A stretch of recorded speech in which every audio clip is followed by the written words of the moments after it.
Okay, hello everyone. Welcome. Sorry. Hello everyone and good evening. Welcome to another stream where we are continuing our exploration of Rust.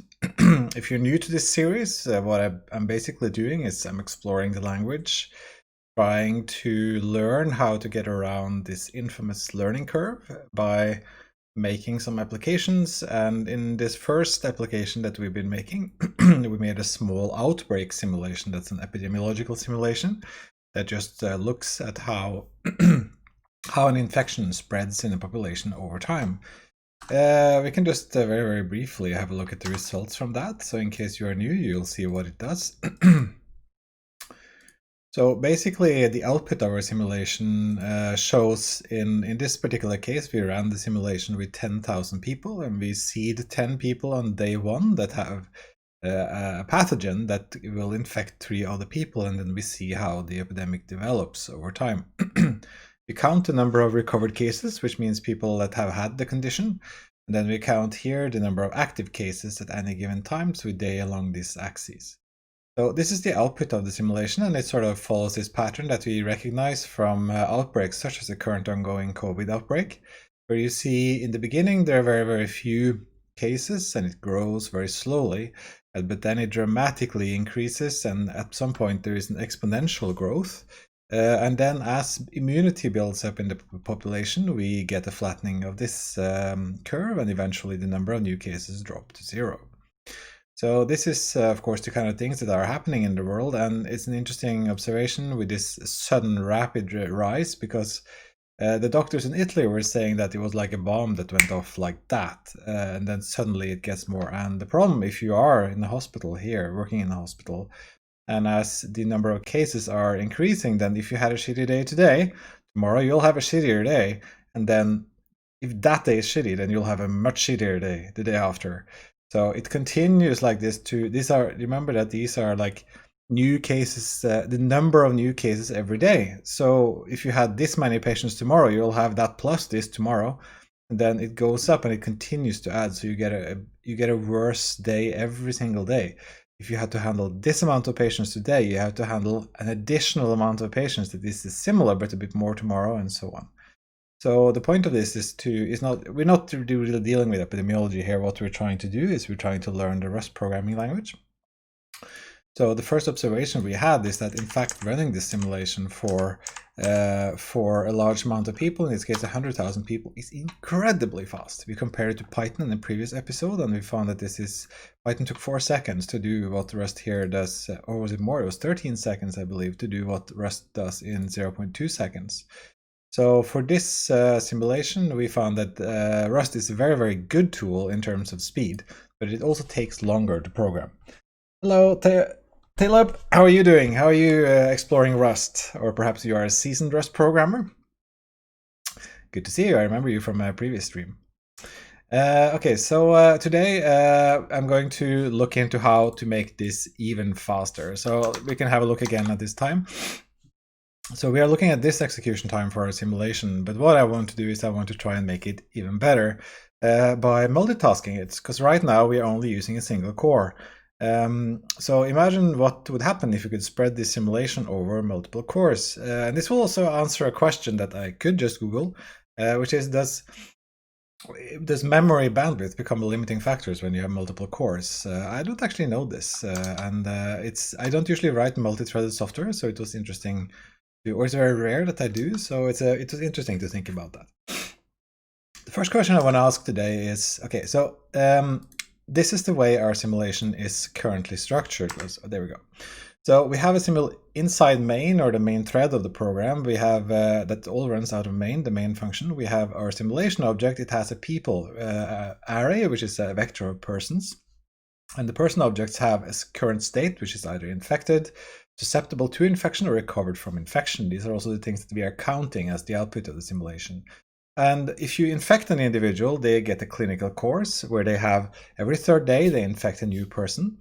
And then at the end, they have a recovery. Nobody dies in our simulation. We try to keep this as happy as possible, even though the subject is, of course, not very, very happy at all. So this is the way it works today. We run the loop here, where we go by day, and then we look through the array of people that are infected, and then we take those that are infecting other people, and we add the infection status to those individuals. Okay, so how do you multitask this? And this was a little bit of a, for me, this was a bit of a challenge, perhaps partially because I don't really write that much multi-threaded software. So what I thought was, okay, you will divide responsibility you'll divide this array on multiple threads, and then you will look, so each thread would look through a certain range in this array of people to see what would happen to them and if they would infect other people. So problem number one is then that if a person in that sub part of the array of people infects someone else, well, then they need to access the entire array to cause the infection in that one. The one option you have then is to sort of get those indexes of people that will be infected and loop through those at the end, and then you do that again. So, but regardless of this, you need to provide access to this people array to find the indexes of people, for instance. You need to give access to this people array to all the threads. So the first thing I tried, so this becomes like this is a bit of a challenge in Rust, because you cannot just share this object, and it makes sense in a way, because if multiple threads are mutating this object, then you get data races and potentially corruption of this, or potentially a thread could just delete the whole thing, right? So one thing you can do is you can share this using the arc API in Rust, because that means that all the threads can read from this array. Another option is that you can put this behind an RV lock, which is effectively a mutex, but it can have multiple open reads at the same time. But then what happens is, so I tried that. I put this inside an RV lock that was inside was an arc, which is a asynchronous reference counter. And that means that multiple threads can get that reference.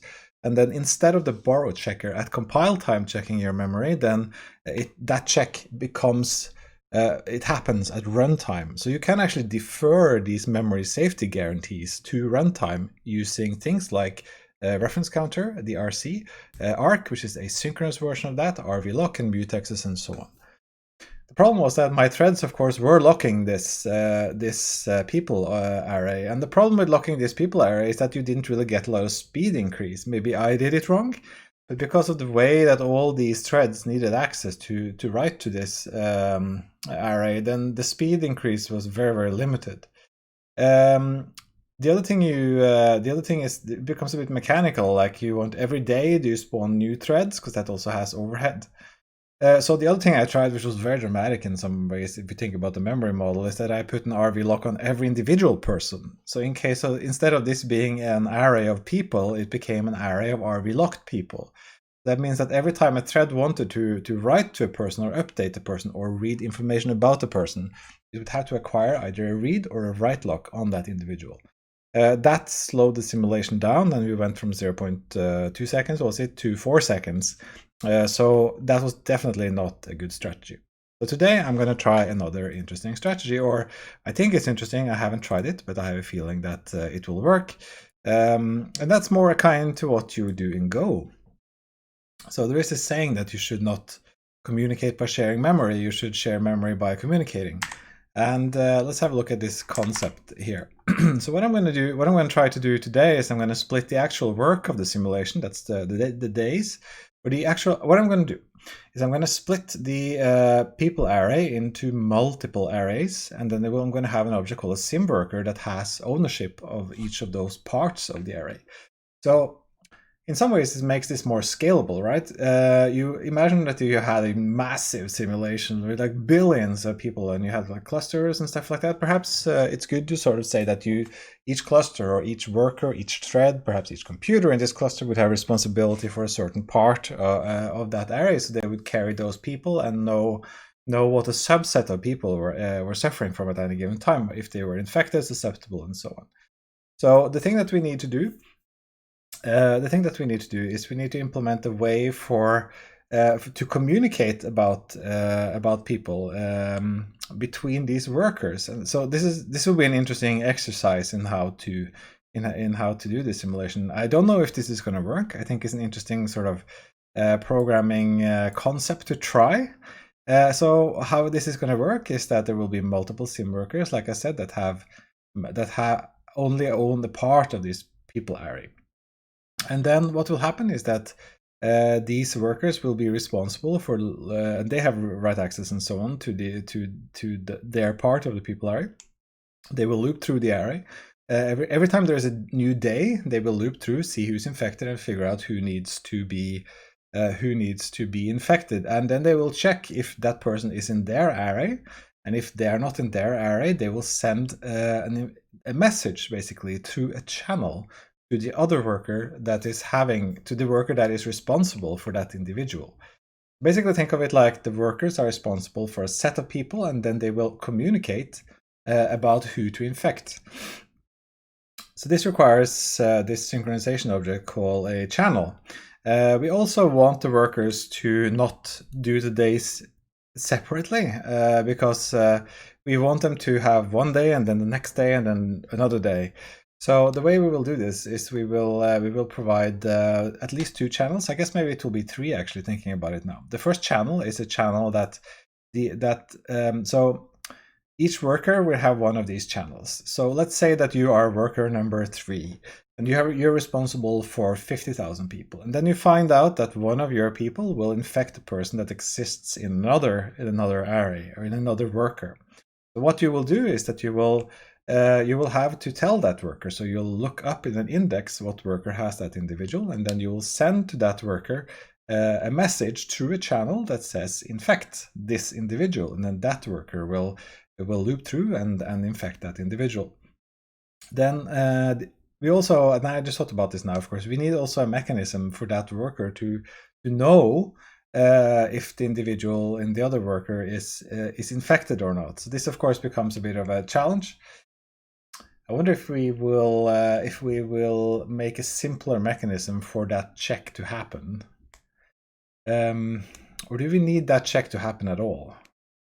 So an interesting thing is, of course, that we don't need to know the status of another individual to try and infect that individual, because if the person is not susceptible, then the infection fails anyway, right?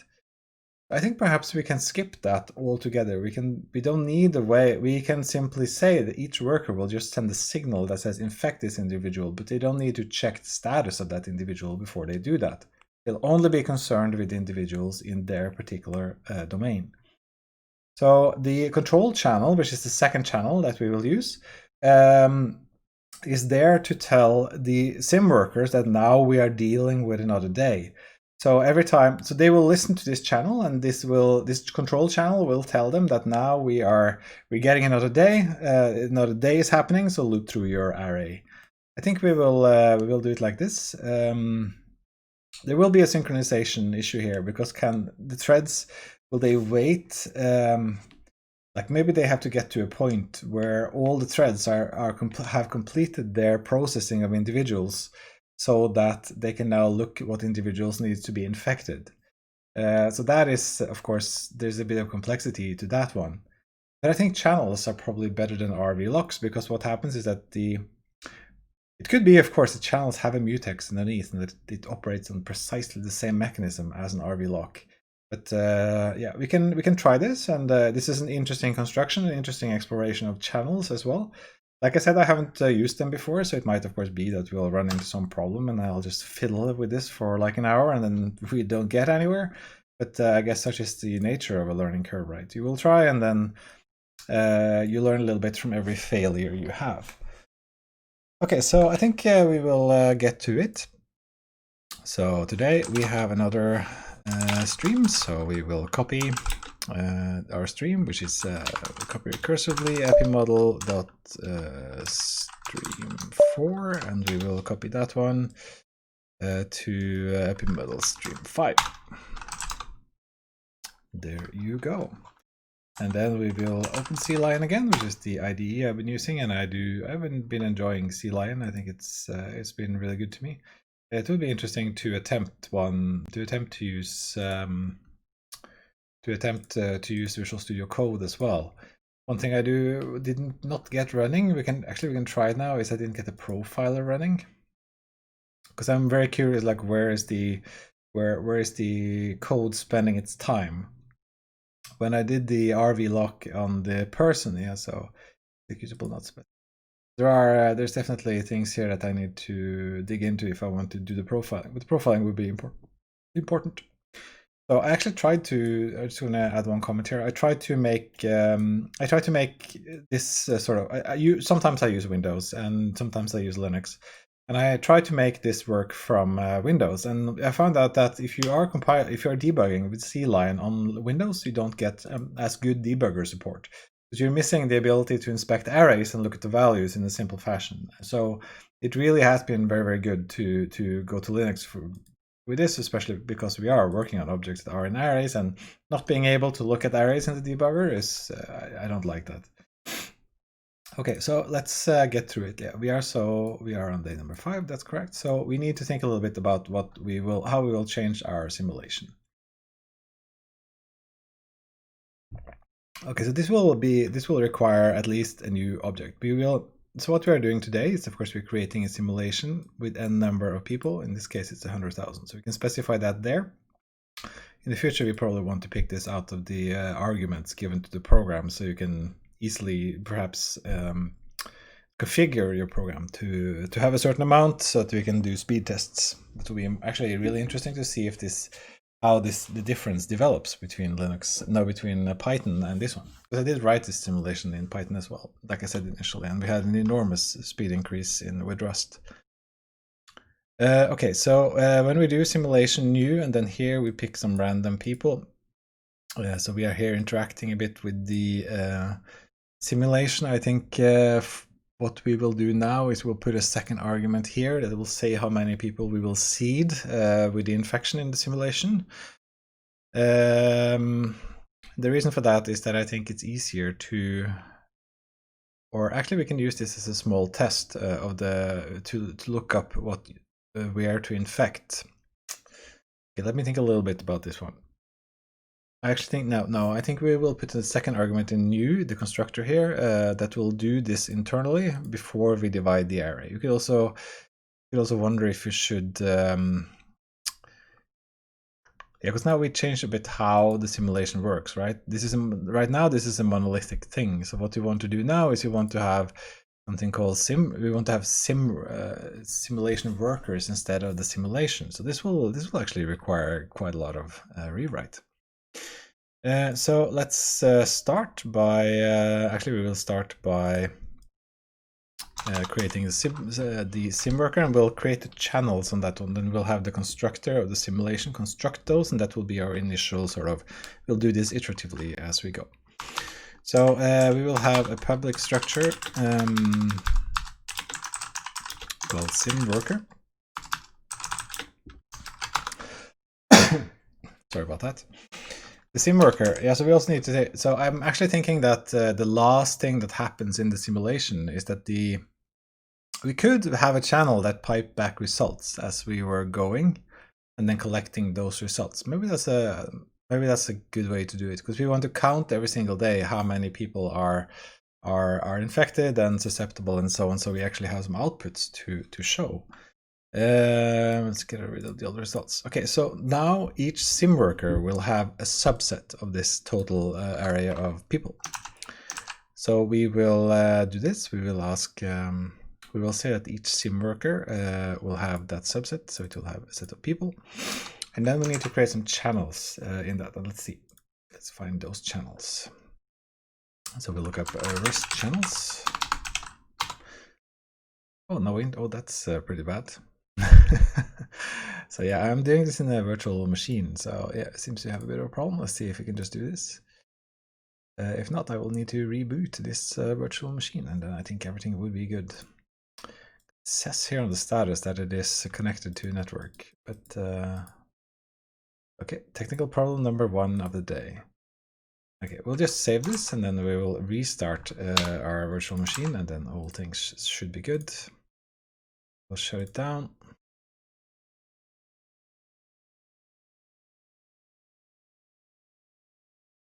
Of course, one drawback of doing these things on Twitch.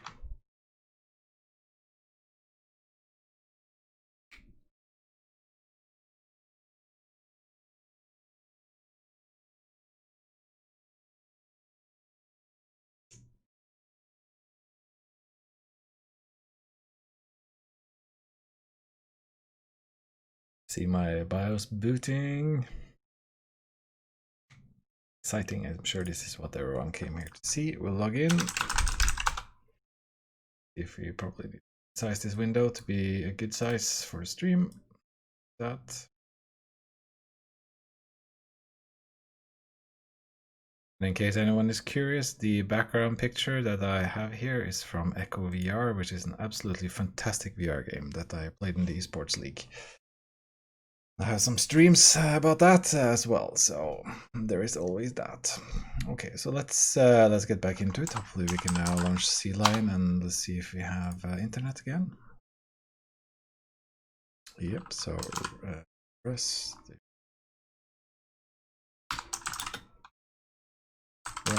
channels. Yeah, here we go.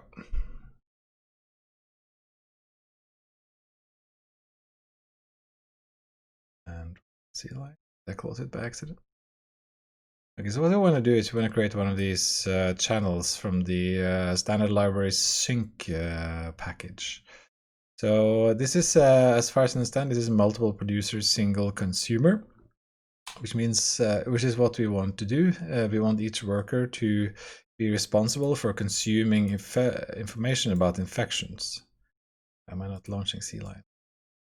We would be forced to put it in Visual Studio this time. So what we want is that this is exactly what we want. We want each thread to be responsible for infecting people in its array, right? Are we having technical issues with C-Line here, perhaps? After singing its praise, this is perhaps not the best start. Okay, I will actually, I think...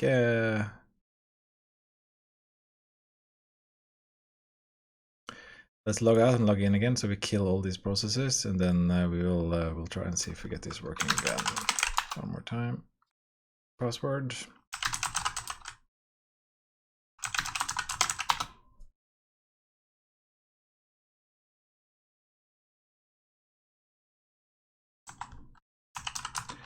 C-Line. Made by JetBrains. They have at least consistently, for me, delivered fantastic integrated development environments. Plugin update, we'll ignore this update. Okay, good, so we are back in everything. And did we have internet this time as well? We were at Rust channels. The reason WebAssembly pops up there is because I do want to try and put this, I want to try and put the simulation that we are doing here into WebAssembly and run it in the browser. And that's so awesome. If that works, it will blow my mind that we could get that going. And also then I want to like to explore how you could interact with the WebAssembly through JavaScript. That would be super neat. And this is like the potential, right? Okay, so the sim worker will also have some channels. So in order to do that, I guess we have to create. So apparently channels are made in pairs. So when you create a channel, you will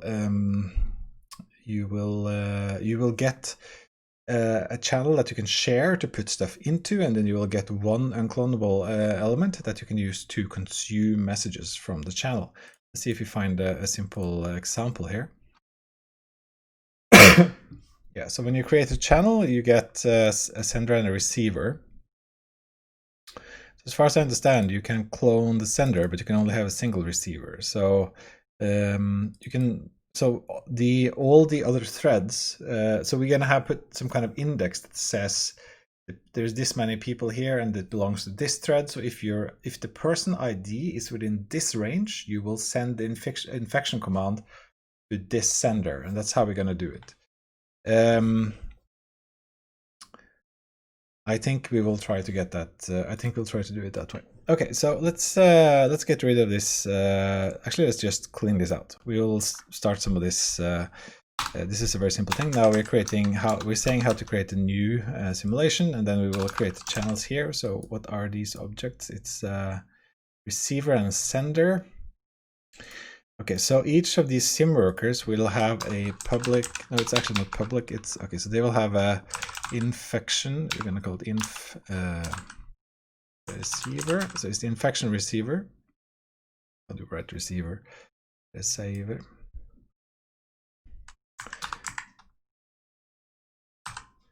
So English is not always easy when it's not your mother tongue. So this will be a receiver,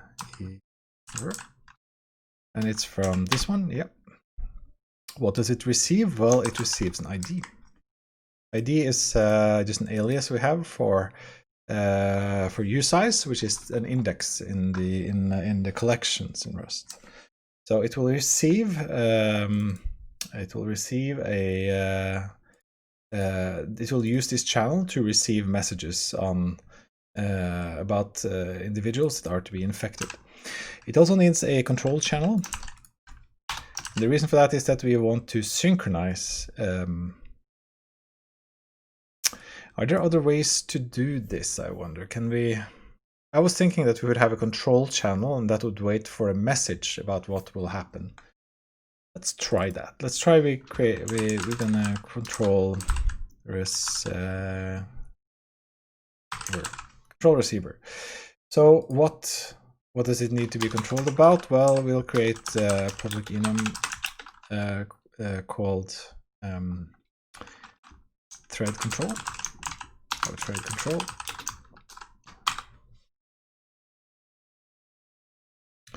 And then we will say, so the first thing is a new day, and that will contain an integer, an I32, which is just the number of the day. It will,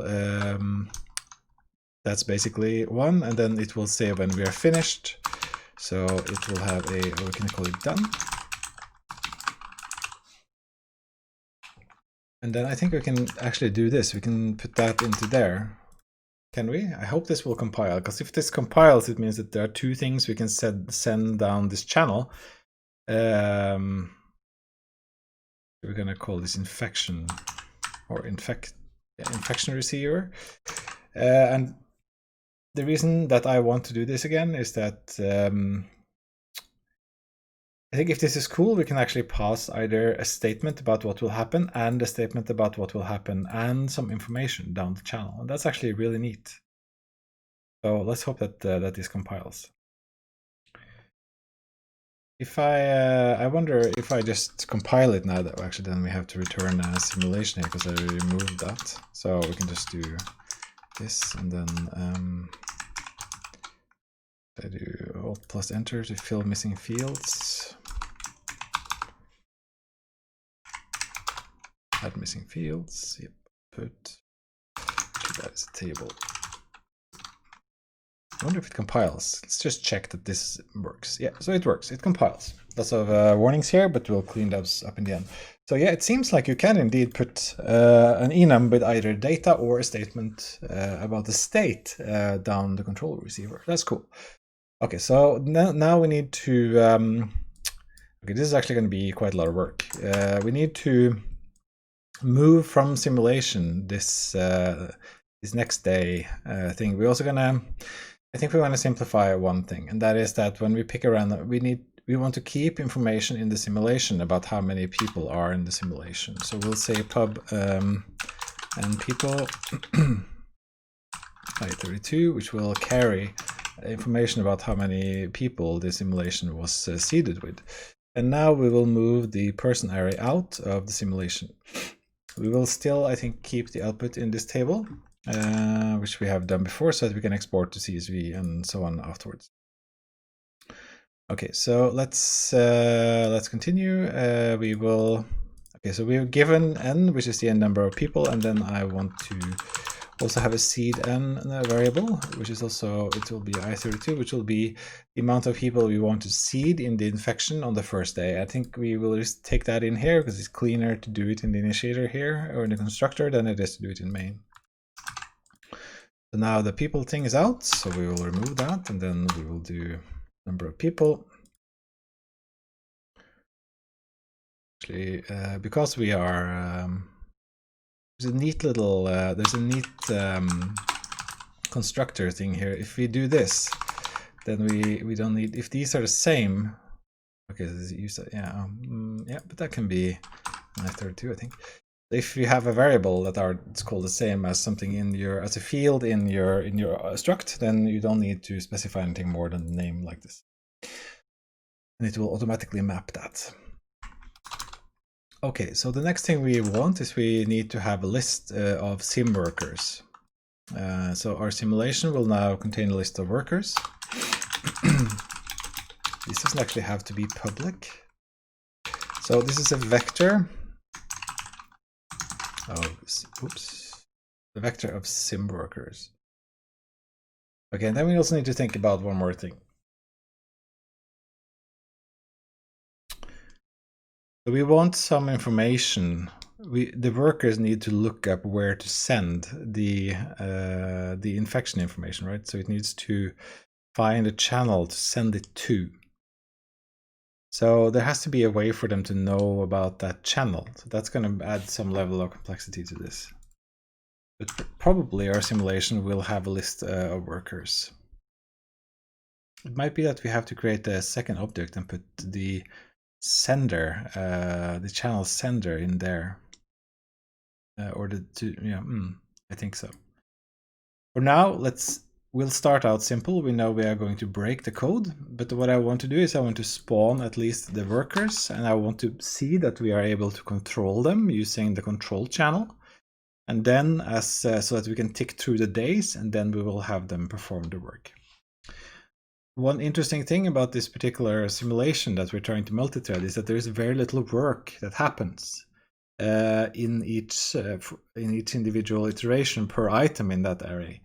So it could be that this is not a very good scenario for multitasking in some ways. On the other hand, we're doing the same thing over and over to parts of the array, so yeah, maybe it's a good one. Not sure. Okay. So what we will do, I think we will also spawn a number of threads. So we'll do n threads, and because of that, we will do n seed here as well. So we keep our style the same. So how many threads? This would probably be actually an unsigned integer. This is also unsigned, and also there will never be a negative number, so these can all be unsigned. And threads will be very small. So we don't need to have it that large, but okay. So we will now. Okay, so simulation has been created. Okay, so we're going to do let's sim equals simulation and then people. Why is this giving us error message? Yeah. Again, this is the day is also unsigned, so we can keep that like that. We'll just create an empty vector. Okay, so let's create some workers. The question is now if we create a factory method for creating the workers, or if we simply do it. I think we'll just do it here. So we're going to do create workers. So we'll set them up here. Yeah. Okay, so then we'll do for. So the iterator will be the worker number in n threads. We'll make as many workers as we have threads. We'll do 0 and threads.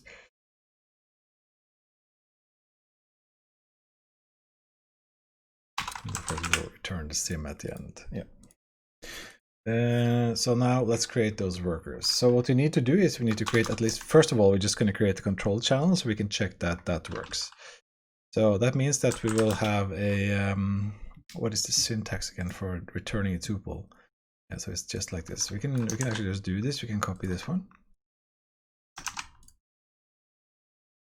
So this will be ctrl snd for send, ctrl send, and ctrl receive. Yes, okay, so we have that now. So now we have created this. Yeah, this needs to be imported. Import.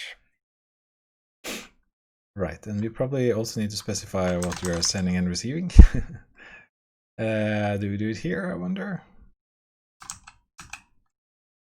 Do we do it in the statement, let statement? Yeah, so here it doesn't tell you what it is. I think probably down here we can specify it, but I think we'll actually say, we'll say it here. This will be a sender of thread control.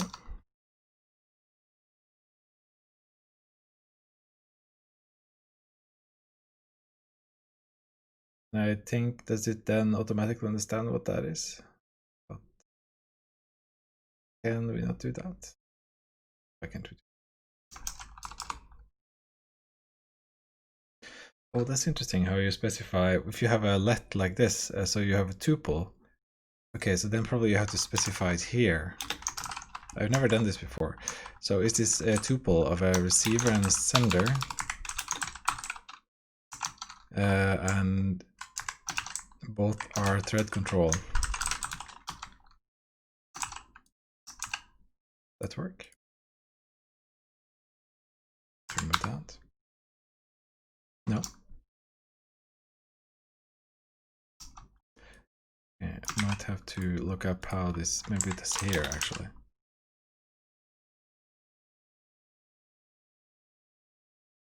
We're getting an error message on this one. Let's just compile it and get the details. Okay, so of course there's lots of compiler errors now. So when we create a new simulation, we want to provide, we want to see 10 people, and we want it to process on 6 cores. So let's compile it again. I'll field people on type simulation. Yeah, did I forget to remove that? Oh yeah, of course. There's lots of errors here for all kinds of other reasons. I'm just curious about this one. Why can't I see the mismatched types? Okay, so how do I specify the type of this channel?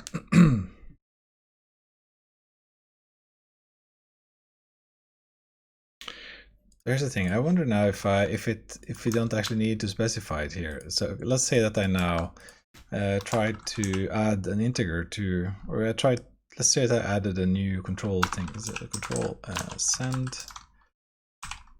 So I'll do send, and then I would send a new thread control.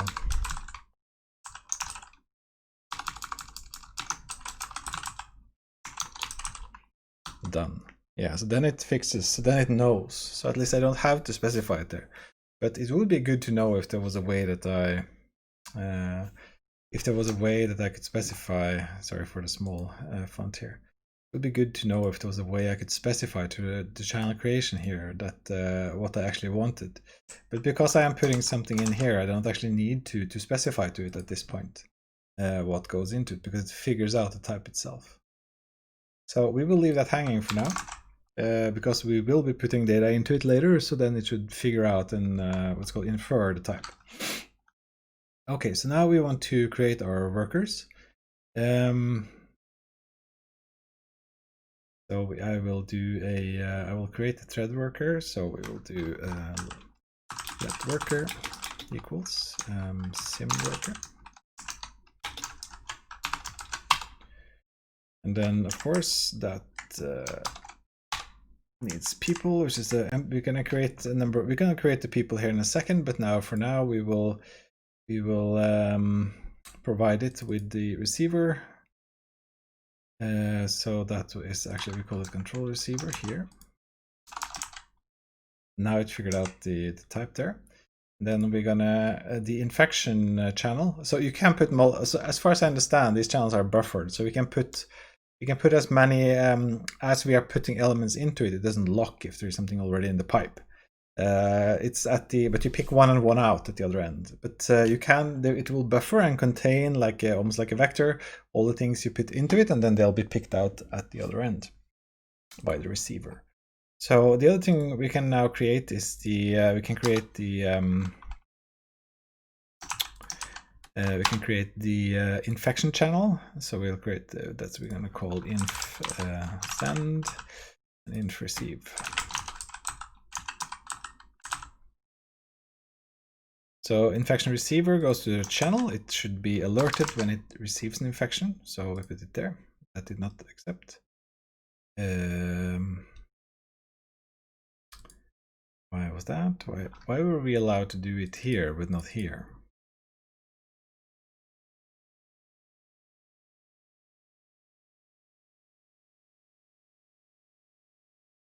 Actually, this is the receiver we want. I put the wrong thing in there. So it's the receive.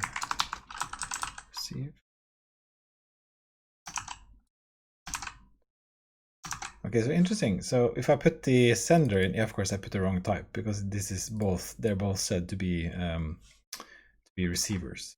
So that makes sense. Okay, so the type system is really neat, right? It's like, it's really good at this in Perl. Of course, all modern type systems are, which is good. Okay, so we've done that. We put the, we created a sim worker. We do that. For now, I will put these sim workers in the simulation. I'll do sim.workers. I'm not sure we will keep them here, but okay, so we're moving it into the sim now, and then of course it has to be mutable. Let's see if it compiles. Yeah. The reason it doesn't compile now, I think, it's because we have changed so many other things. Because now the updated day and all that is on the other threads. So we will have to update these before we can get it run, and that is unnerving, right? Because we don't know if it's going to work properly. Okay, but one thing we do know is that because actually the sim workers will also be told the total number of people in the simulations. So we're going to create another field called total, or n total people, and that will also be u32. So this is so that it can figure out if it wants to randomly generate an index, it will use this field as the maximum value, and then we don't have to have access to other parts of the simulation in order to do this. So we don't have to give all the threads access to the simulator. In fact, they don't need to know about the simulator. All they have to do is pump down the pipe the values that they generate. So we will now take the n total people and we will populate that as well. And that is of course n people, and because it's a copy type, we can also put it into this thread just like that. Okay. So next we're going to so we can actually go through some of these. We have to comment some of these things out. So right now we can actually edit main here, so we take away the parts that currently don't compile. So we will take away actually all of these things. We can just see if we can get the simulation running. So because of that, we can also remove all these other things which we have spent so much time making. But again, we are trying to make it multi-threaded. Okay. Okay, so let's see what is found the documentation comment that doesn't document anything. Well, that is beautiful. Runs one day in the simulation. Well, that's an error. How about that? So it's actually, yeah, that's neat. So it's cool that it's an error because it's not like just a warning, right? So we'll put it outside here. Yeah, okay. So let's go here. Yeah, since we can take that one out as well. Does it compile? It compiles. So it means that we are allowed to do what we are currently doing, which is good. I'm just going to have a glass of water, so I'll be back in 1 second.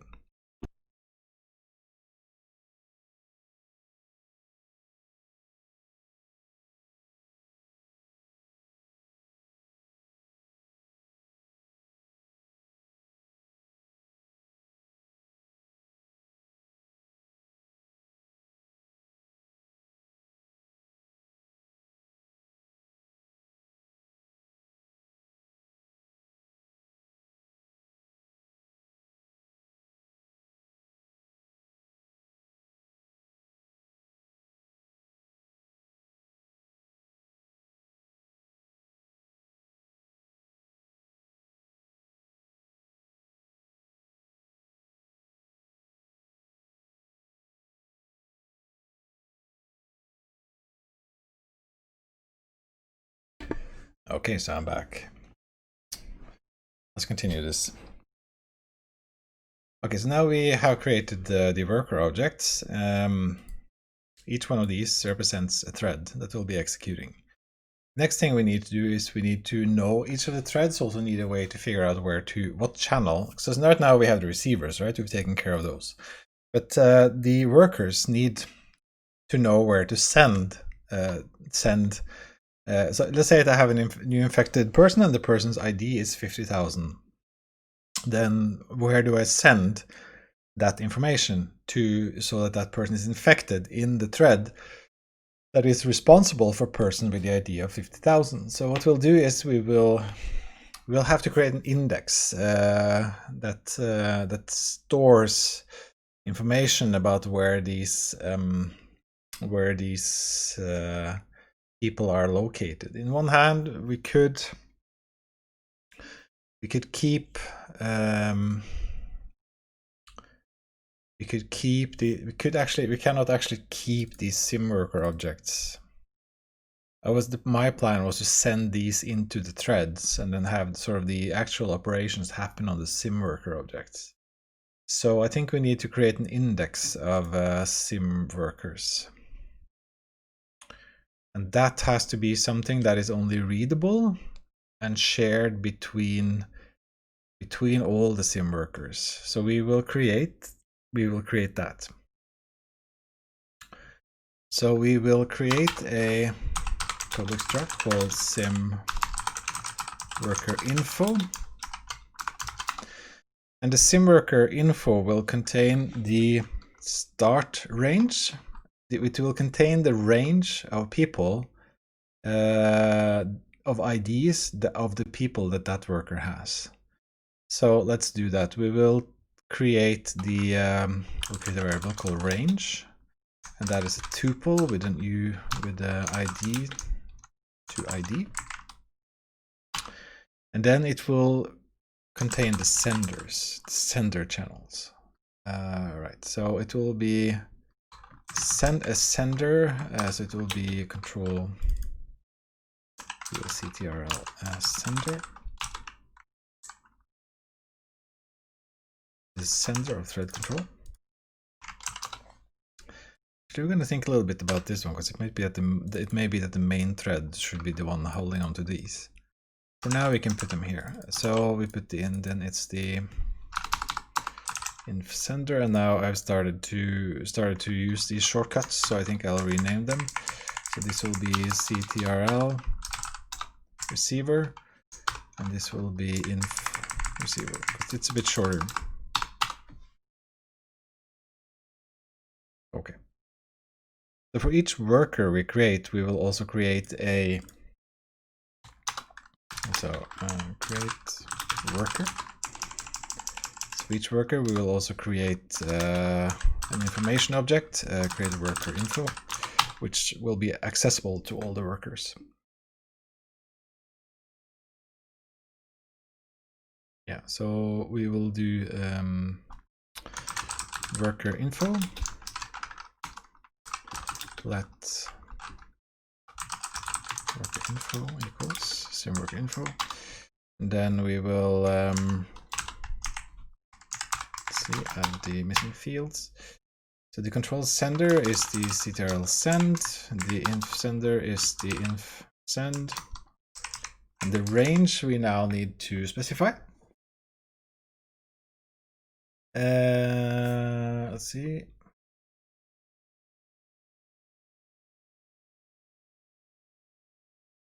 So yep, so of course the infection sender takes an ID.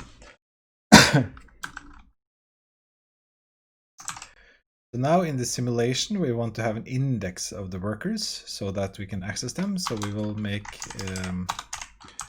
called worker info, infos.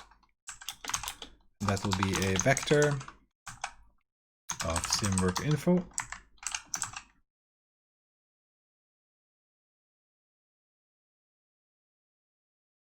So when we create our simulation, we need to create that vector, and then when we are creating the worker info, we will add that to that one. So we will go sim dot worker info, and then we will push the worker info to that one. One way is, of course, we could just wrap this around here, might be cleaner, but I sort of prefer this sort of non-nested approach that we are doing here. But that's just a matter of taste.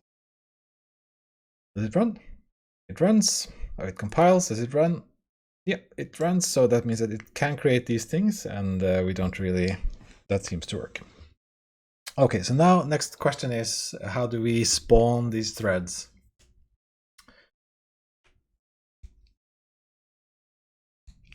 Spawning the threads itself is not difficult. So what we want is for each of these workers that we have created, we want to create a thread. I think one way you could do this is that we can implement all the simulation on the worker, on sim worker. And I think maybe that is the way that we will go. We will, all this code that we currently have in simulation, I think we will move that out and we'll put it in sim worker. I'm going to copy all that code and I'm going to make an implementation for sim worker. Then we'll just leave all that commented code there and we'll start from the top. So now we have created that and we'll create a public function called run. For now we're just gonna, so that so that will of course take self.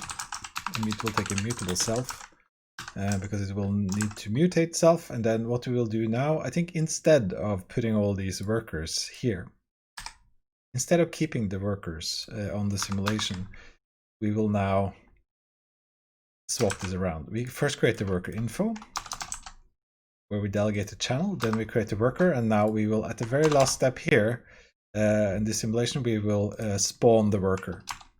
So we will, and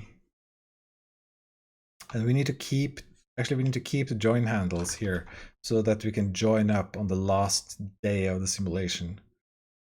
Yeah, there's a lot to think about here, but I think this will work. If we don't keep the spawn handles, then we're gonna have some problems here. So but for now we're just gonna spawn it, and we're gonna do. Now we're gonna move all these variables into the closure, and we're gonna do.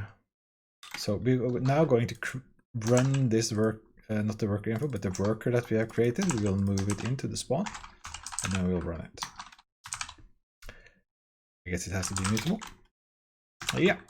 Okay, so now, if I understand this correctly, we are moving the worker into the thread, and it's now, the run function will now execute.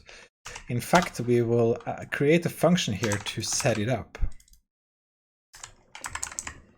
So we will create a function called init. And that will initialize it, and then it will run it. And what we'll do in the init function is to set up the people array that we'll do. So we'll have one called init, which also takes a mutable self. We are going to print line here that says worker created. And then we will actually add the worker number here. Yep. So we will this is just for our internal reference. We will give each worker an ID, and the ID is will be a U32 as well. When we create the worker here, the ID equals the iterator value here, copy type. So we can do this. We're not borrowing it. Okay, we're not allowed to. Yeah, of course, it's not equals. It's colon like that. Okay, so now, and then we can take self.id. So now we can actually see if this works. Let's run this. Expected one of, okay. Pun instead of pub. Okay, so there's more trouble here. So we are, yep, and why can't we spawn it? Try adding a semicolon. Did you think that we were returning it? Okay, so we are now actually creating the workers. I think it's stopping here because the program finishes its execution before. So it's trying to print the line after the main program has ended, which is not something we want to do. It does illustrate the point though. We need to keep the join handles, so we have the handles to the workers. So in fact, in simulation, instead of keeping this this sim worker array, we will create a vector of join handles. It's called, because when the join handle will be of empty. Yep. Because either on the final day when we send the control message done to the workers, they should either return the results of their partial simulations, or they should exit. So in either case, we need to do that before the program terminates. So we will we'll now keep this worker handles. It's more expressive, but longer. So we now have worker handles and simulation instead. Thank you for that, C-line. And then as we are spawning it, we will do sim.worker handles push. Just one moment ago, I said that I prefer not to use this syntax. How about that? And here I am using it. So right now, nothing is happening, of course, but what we can do is we will now create. So for the simulation itself, we'll create a sim.run. Actually, we can. What we can do is we can keep this, and then we can give the sim a next day method. So we do already have that one, but it is a very, very long method. But right now it will be much simpler. So it will be public function next day, and it takes the day. So the day will be a 30. Print line again, and then we'll see a day. And then we'll do the day. Not so interesting what we're doing here. Finally, we will have a function called collect or close.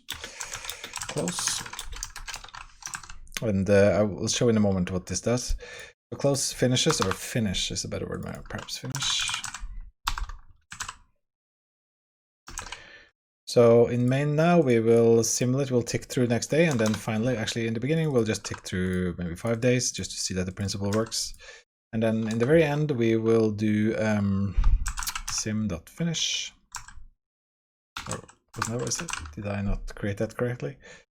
Implementation is public function finish. Yeah, so that should work. Of course, it's not. I did not provide it with and mute self. Then it becomes part of the main namespace. So I would have to do simulation : finish.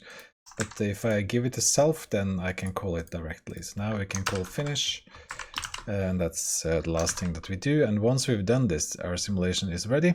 Perhaps we will then want to collect the data from the output and print it out, but that's to do later. So that worked now.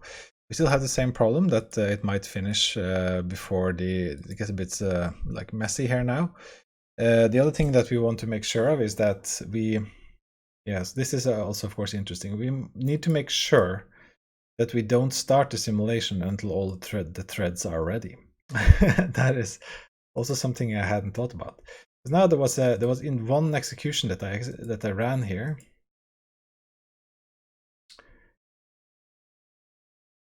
Yeah, so here the 5th thread is created after we have run the simulation days. So we need to make sure that the thread is running and ready. So that's a little bit of a challenge. One thing we also know is that at finish we need to wait for all the threads to finish. So what we'll do here at least is we'll do self, and then we'll do the worker handles. We'll do for handle in self worker handles, and then we will take the handle and we'll join. So what we are doing now is we're guaranteeing that at least before the program exits, allowed to do that. What did I do now?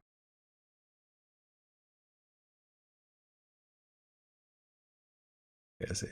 Cannot move out of self worker handles. Okay, that's fine.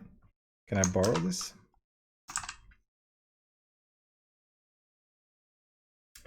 Ooh, okay, so here we go. So we have we're starting to have Rust type problems. Okay, so let's see.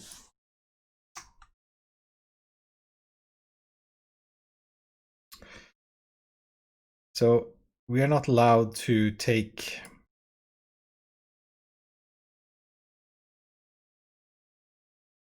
Okay, so we have on self, we have a workers handle, which is an array of handles, but we have mutable self here. So why I'm a bit surprised that we are not allowed to do this. I think what this does is it moves into this closure, it moves, or into this scope, it moves each handle for each iteration. It may be that we can just call self as mutable and that we are then allowed to run it. No. We're still not allowed to do handle join. That's really surprising to me. Why is that?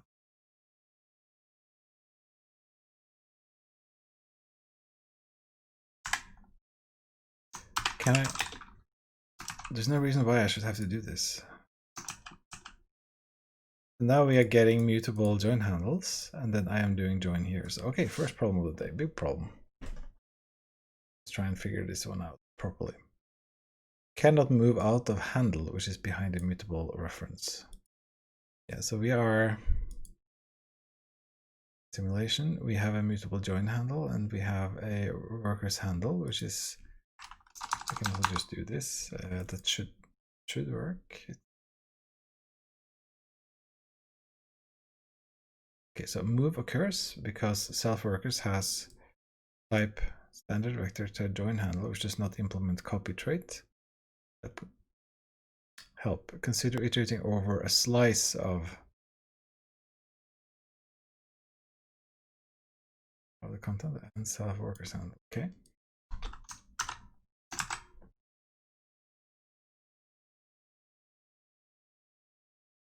It's behind a shared reference. Okay, so why is this problematic now? I've done similar things many times, but I've not had it not compile.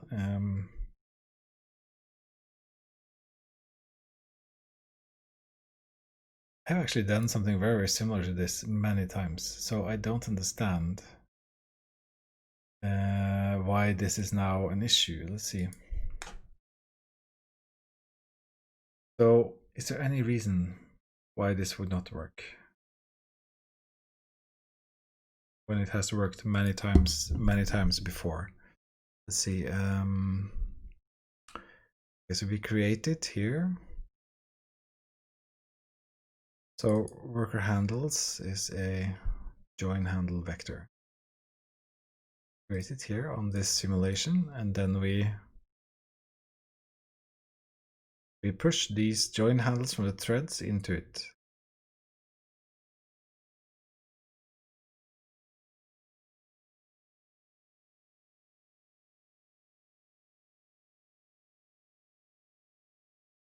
And then we return the simulation. This is a new, and then we end up with mains. Now we should be owning sim, which is mutable.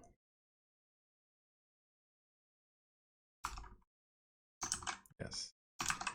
We are owning a mutable version of sim, and we have created these people. We loop through and then go to sim finish. And in sim finish, we take our finish array, which then contains our join handles. We take them out. We take them out here, I guess, of the array. Fascinating. Cannot move out of self.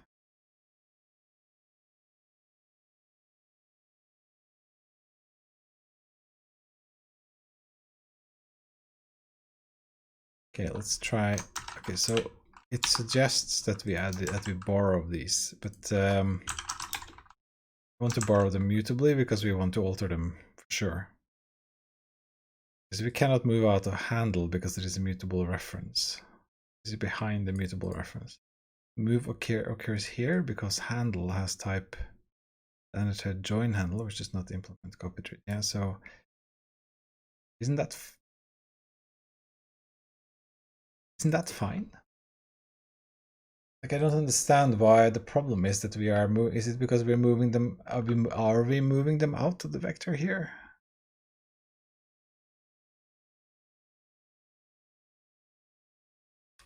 Let's try another approach. We will say that for I in 0 to the self dot worker handles dot length.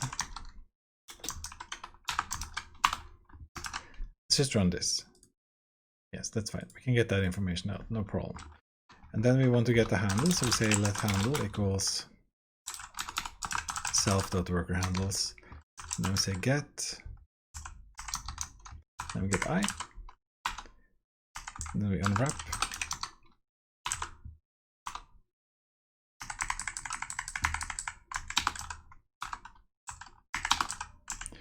So then we say handle join. This amounts to the same thing, right? Yeah, so it does amount to the same thing. So is the problem that somehow this this worker handles, it says that it's a shared reference.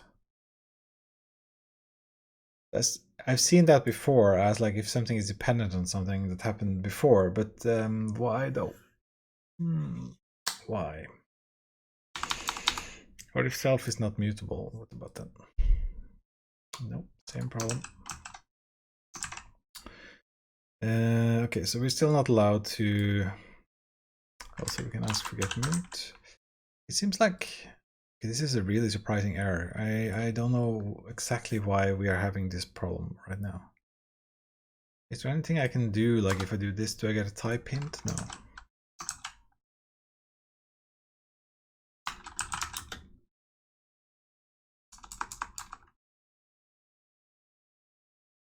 Okay, so this obviously doesn't do anything. So we can just revert to for handle in self.handle, the worker handles. We're not then, I guess, allowed to do this, are we? No. So we're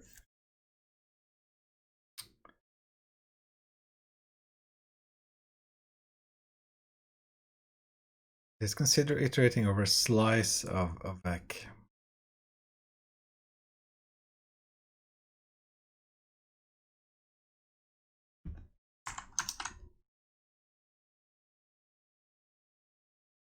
Because not that worked, but of course if I do handle join, then I'm probably not allowed to do that. No. Okay, so now it appears that I am somehow borrowing the value out of the worker if I'm just doing it without a reference to self like that. This would be a mutable borrow, I assume, or everything that is in the vector. But if I do something with it, then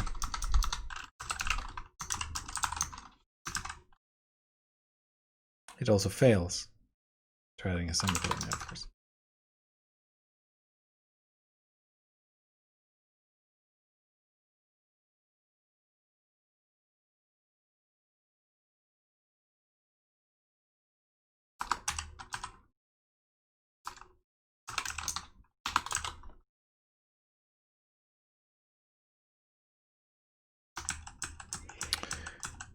That is a mystery, because I sort of expected that whenever I had like a mutable self, like you have here, to the simulation, because this is a this is the simulation object, then I would be able to do sort of whatever I wanted with the objects that's self-contained, right? So why am I not allowed to? Why am I not allowed to change? Why am I not allowed to do this? Can I remove an object from this? I can probably. It will probably be exactly the same problem if I do self dot worker handles, and then I'll remove the first element or remove the first element. But if I don't catch it, can I do this? Okay, so that works. The 4 equals.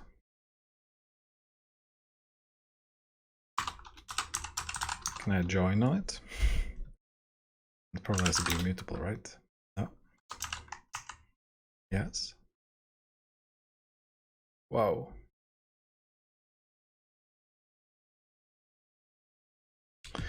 Fascinating.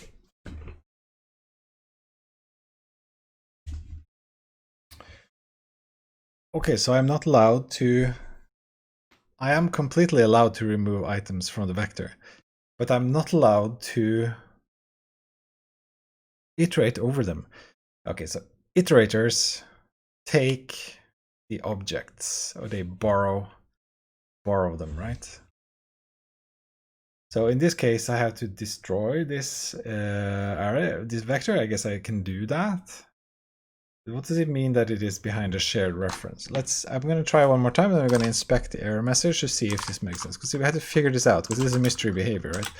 For who in self.worker handles, we're going to do whole join, and I assumed, naively perhaps, that this would just work. Yeah. Is this behind a mute? Okay, so first of all, I thought this would work, and the reason is that I have, like I said, done very, very similar things before. I'm just gonna, before I look at this error message, I'm just gonna look at the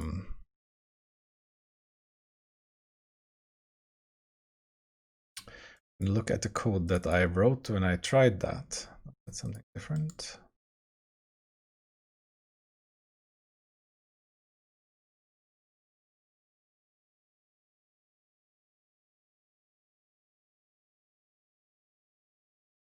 Assume this is not the one. Another example.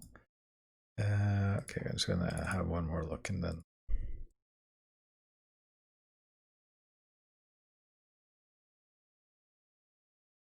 Because here's the next. Okay, so here but I didn't do any joins there. Okay, let's inspect the error message this time again and see what happens. Okay, so I have self. Gonna move out of self worker hands, which is behind immutable reference. Let's have a look at error 507. The borrowed value was moved out.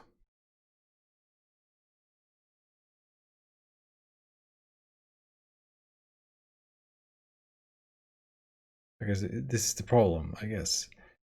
I guess that this iterator takes the handle out, and that's what it doesn't like. Okay, so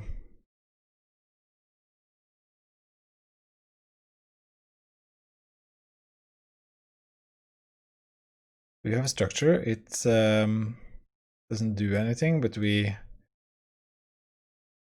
because this is an example that pertains to ref cells, which is not really, that's not what we are looking at here, right?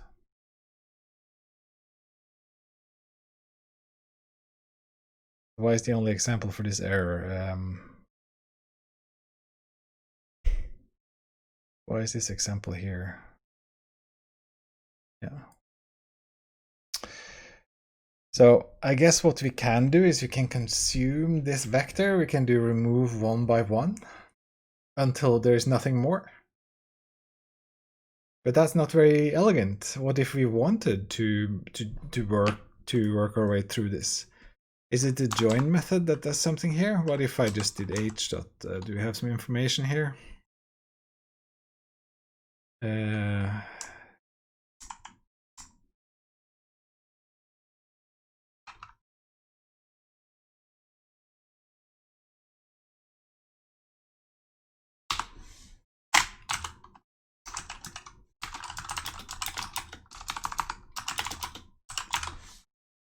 So this would also crash. It's exactly the same thing. So I just don't understand why it's a problem with iterator, but not the vector of join handle, right? There shouldn't be anything mysterious here. We have this vector. We have created it, and we are now iterating over it. So why are these join handles different from any other thing that we've used? We've used many things in this simulation that are not copy types, right? We used person objects that are not copy types. Because we have definitely not put copy on those because we want to mutate them, right? We want to borrow those. So I'm just really surprised here. What if we ask it as an iterator?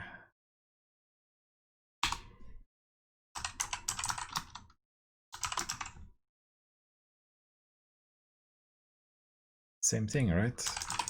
Collect. Do anything, I guess. Annotations needed, yeah. This is a huge mystery. This is a huge mystery to me.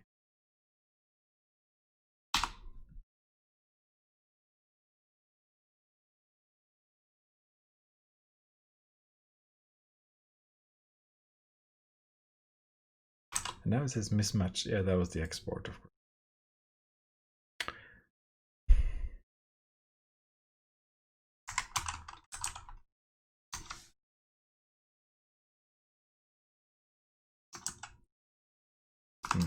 So, and again, we have tried that if we borrow this vector mutably, we get the same problem. We cannot move out of H, which is behind the mutable reference. And if we did this, we got the same kind of message, right? And a shared reference.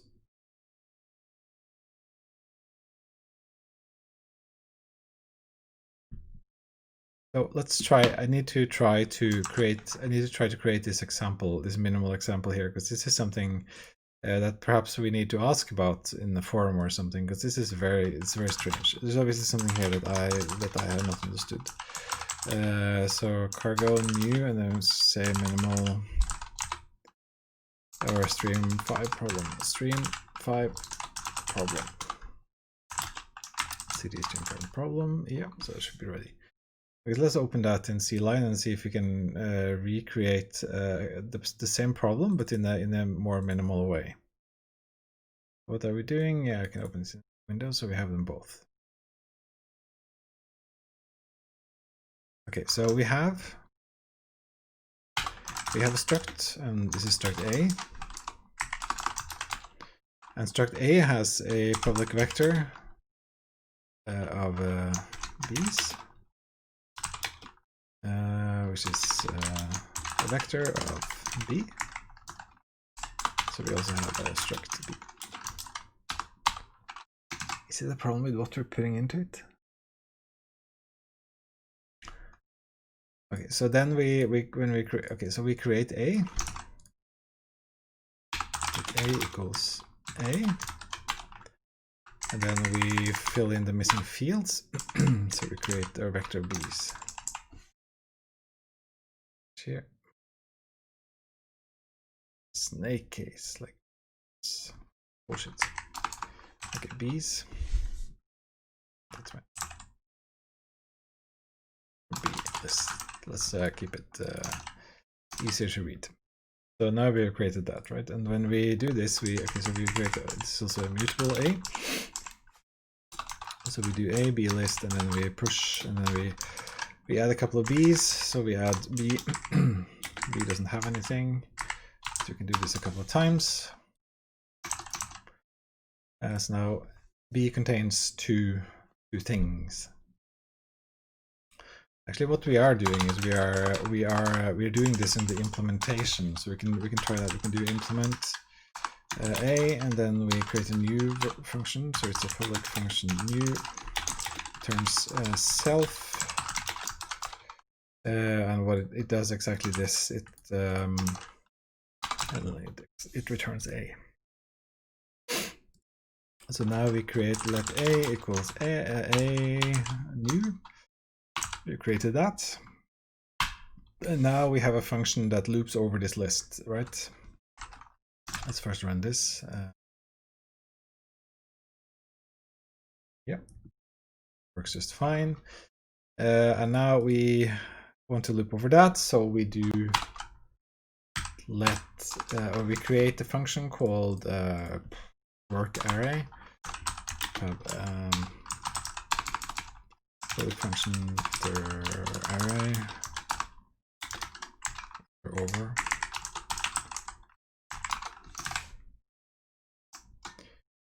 Let's see, move this window here up there. Always add. Yep. So now we will do this. Of course, takes A and self. Okay, so now we do self, and then we do B list. We do for item in self B list, and then we gotta do something with B. Let's first run this. I cannot move. There you go. It is the same. It is the same error, right? So okay, so we're doing the same problem. We're managing to recreate that. So this is probably something like super stupid that I should have captured a long time ago.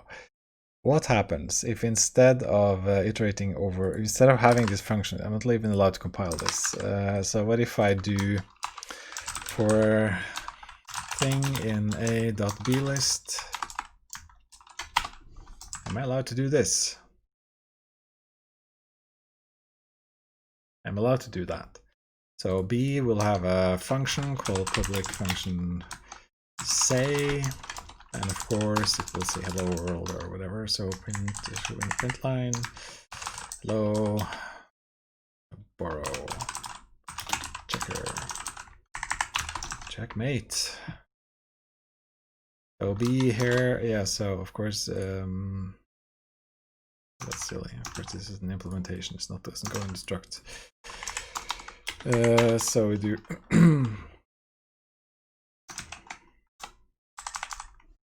I want to go to the bottom and then we do implement B. Yeah, so we put that function in there and it takes a, let's take mutable self. Okay, so now we're going to do it here. We're going to do a thing. Actually, we're going to stay with our styles. So we get a B out of the B list and then we do a B, let's say.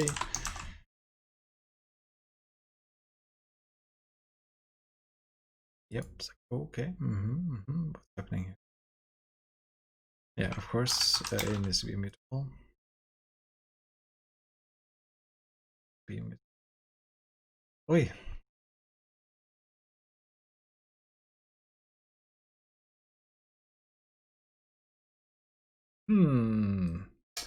Maybe that is our problem. Maybe it's a syntactic error. Okay, so this did not compile. Right. So does it mean that I have to have for mutable item B? Oh, that didn't do anything.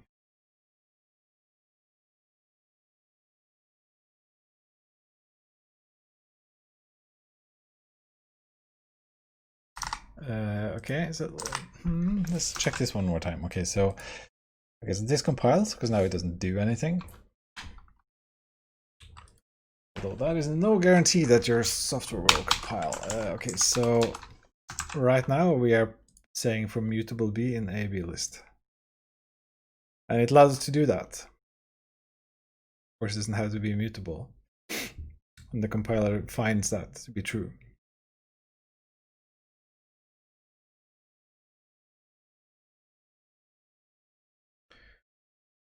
So if we didn't have B mutable here, we get the same error. It cannot borrow B. No, okay. Okay. So it has to be for the iterator to get it out as mutable. It has to be that. So this is a separate problem. If we want to mute or if you want to be here, we have to make it mutable. Okay, that's fine. That's good to know. We'll keep that minimal example like this. And then we do a dot. What did we call it? We called the function throw by.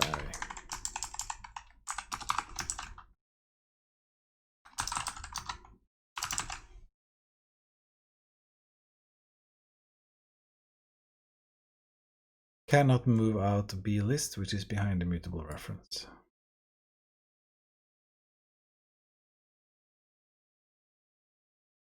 Okay. Is the problem.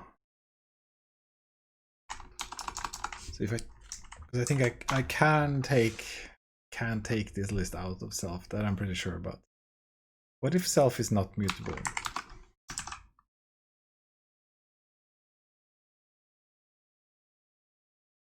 Then it's behind the shared reference.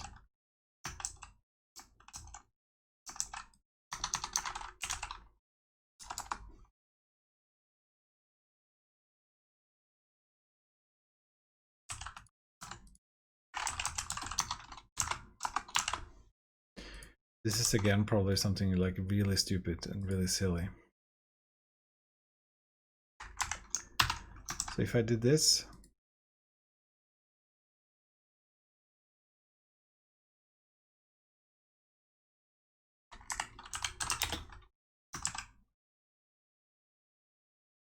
Okay, so this one compiled and ran. But we tried to do this. I tried to provide the mutable self to the B list.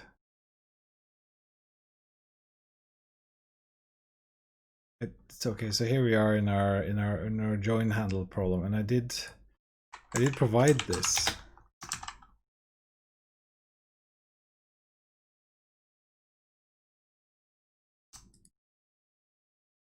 Join takes mutable self. Okay, so join doesn't only take. It says this is not a reference to self. It has to have the actual object, so it doesn't borrow itself into it. So indeed, you do need to maybe when you join. Maybe when you join, the join handle is no longer valid. Is that what is happening here? This function consumes it. That's a bit interesting too, if that is the case, because then it means that there are sort of functions that will consume your object, right? Let's see. We had our minimal example. So if we, the difference here is that this is not a reference to mutable self. It's not a borrow. It actually takes the thing itself. So you move it into the function. I guess this is like a it's a one-way door. It doesn't give you anything back. You're literally moving it into this function. Maybe that is our problem, and then the problem is that we are borrowing from our iterator. But when we call join, we are trying to move ownership of the borrowed value. That must be, or that could be an explanation. I must stop saying that must be, because that is certainly not true. So if you now created a new public function called consume, and that actually takes the mutable self, and we will, on the way out, we will actually, so it takes the mutable self. Because right now this compiles, right? That compiles. But if I change it to consume, cannot move out to B because it is behind the mutable reference. Exactly. So we are, that is what we are doing. We are not putting it back. After I'm doing this, it goes away.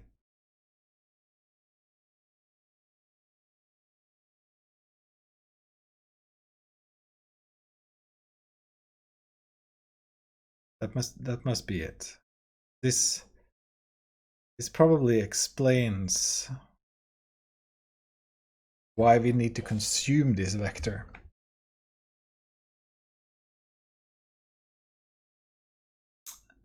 I guess. I'm still a little bit surprised we're sort of not allowed to do it, because I think I have done very, very similar things before. So it surprises me. I'm just gonna do one quick Google search, which is just Rust join handles.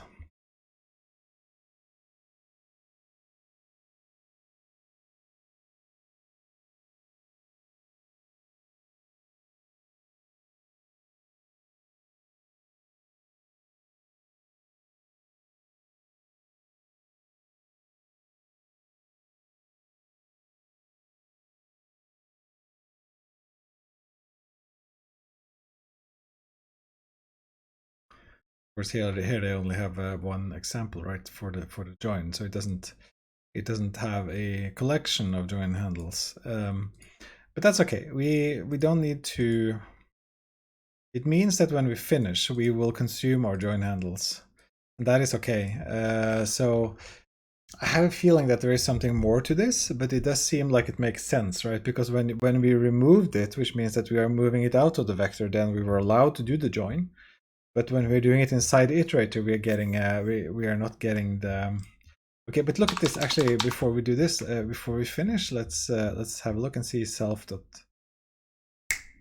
Oh, okay, now I think I actually know how to do this. The problem here is that we can do this, but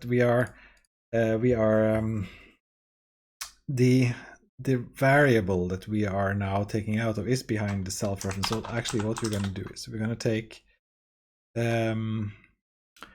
we're going to take the vector from self.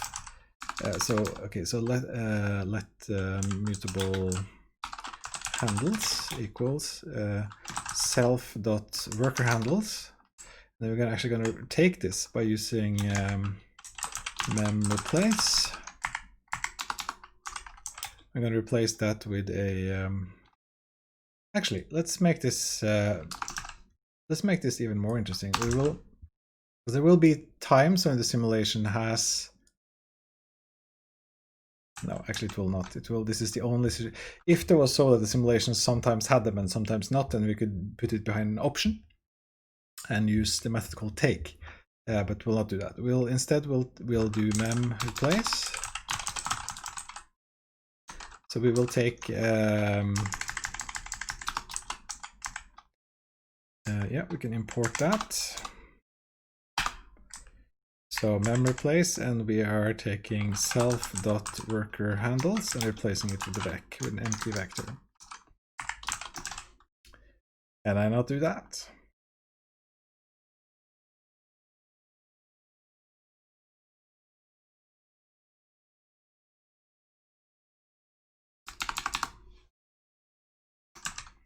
Okay, so handles is going to be a vector of join handle. But we're not allowed to move that out. We're not allowed to do this. So that also the destination is.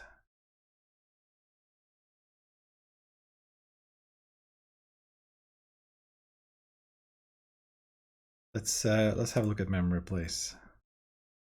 Rust mem replace.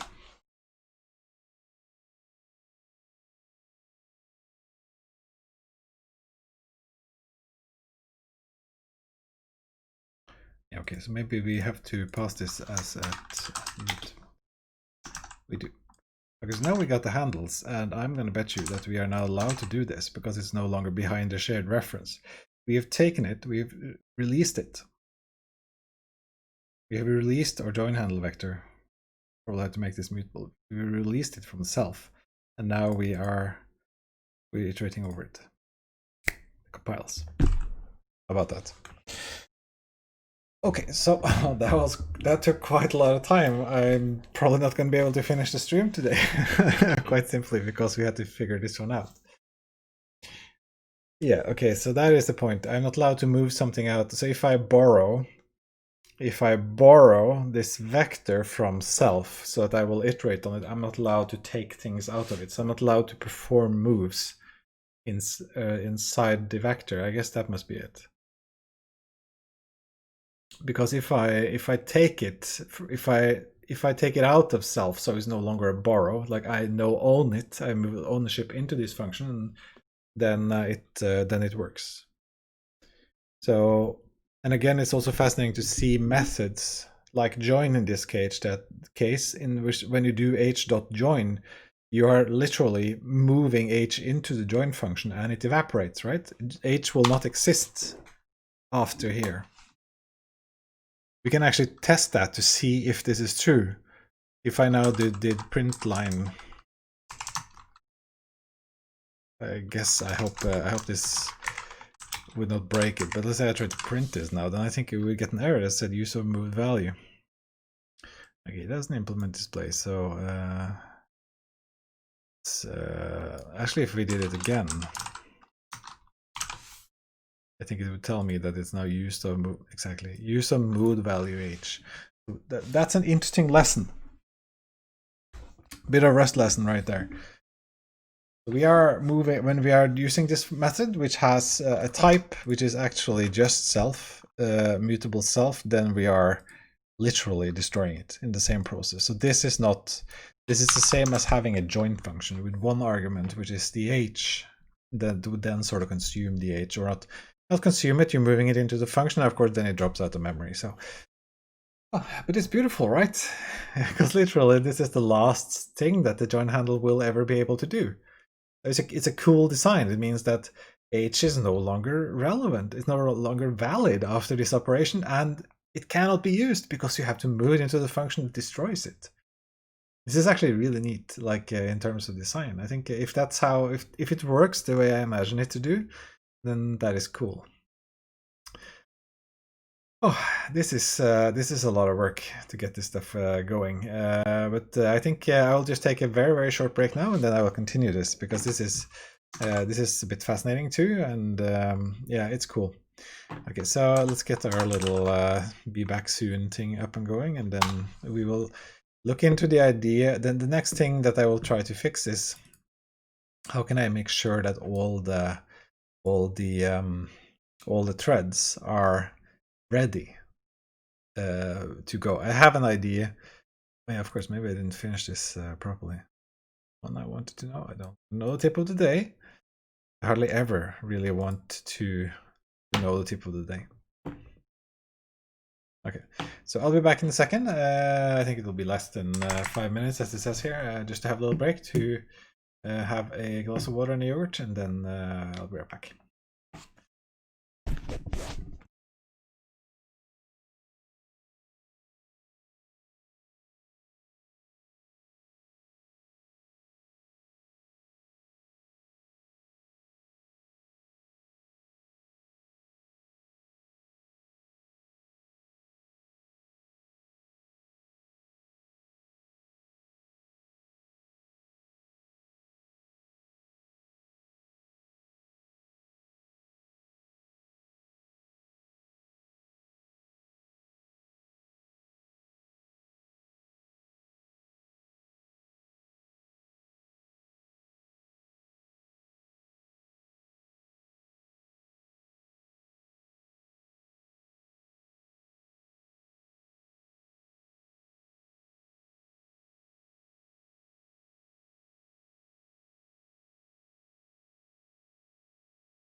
Okay, so we are back again with our stream, and we have at least successfully secured our join handles. This is, of course, one of those patterns that I think patterns that you have to learn in Rust don't really exist in other languages, as far as I know.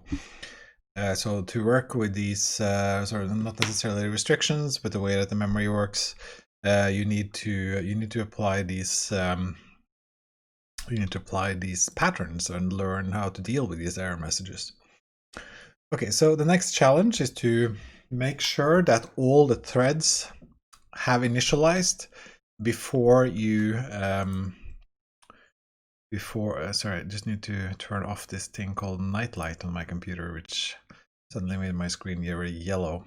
I'm not sure if that turned on for everyone else, or if it was just me. Okay, so we are in a situation now where we are initializing a lot of threads, and we need to wait for them to get ready. And we also, similarly, we have to, when we trigger a new day in the simulation, then we also want to know when all the threads have finished processing that day. So in fact, we need another channel. We need a reverse channel. So this channel needs to send a signal that the threads are ready to the simulation, and we'll use it both for initialization and to complete the days. So we need to create one more channel. So now we have 3 channels. So our simulation will actually contain, our simulation will contain a public, it will contain a receiver, of, it will be booleans. How is that written in Rust? True, false, boolean? It must be, right? Yeah, of course. It's probably going to auto-complete it well here now. So it will be a ready receiver, and it will contain, yeah, so it will be a receiver for bool. Good. And what this will do is that it will, we know how many threads we have, so we will tick up we'll tick up basically just signals coming out of this. We'll wait for n number of signals, and when n is the same number as we have threads, we know that all the threads have checked in, that they are ready. So we are not, we're not, in this case, it would probably be a problem if threads panicked. But we're going to assume that they don't, because we want this to be rather simple, and we want just to get this going. But some error checking mechanism in here, and how to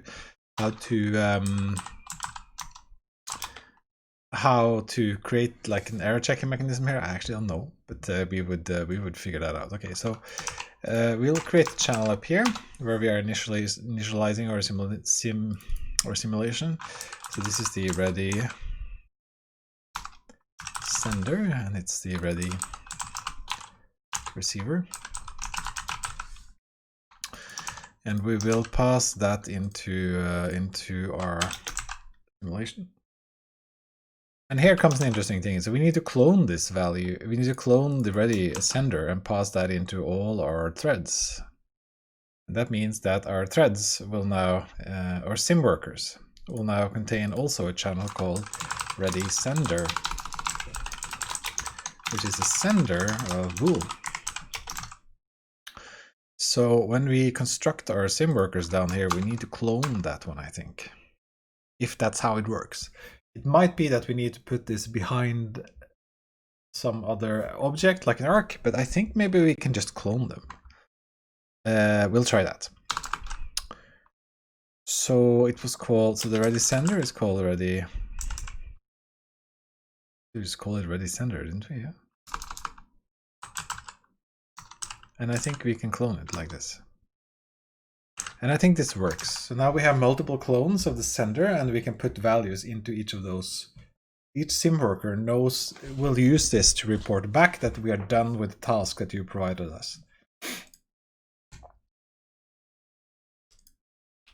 Okay, this will be the first test for us with channels and how they work. So this will, if channels work here, then we know that this operates, this functions for us.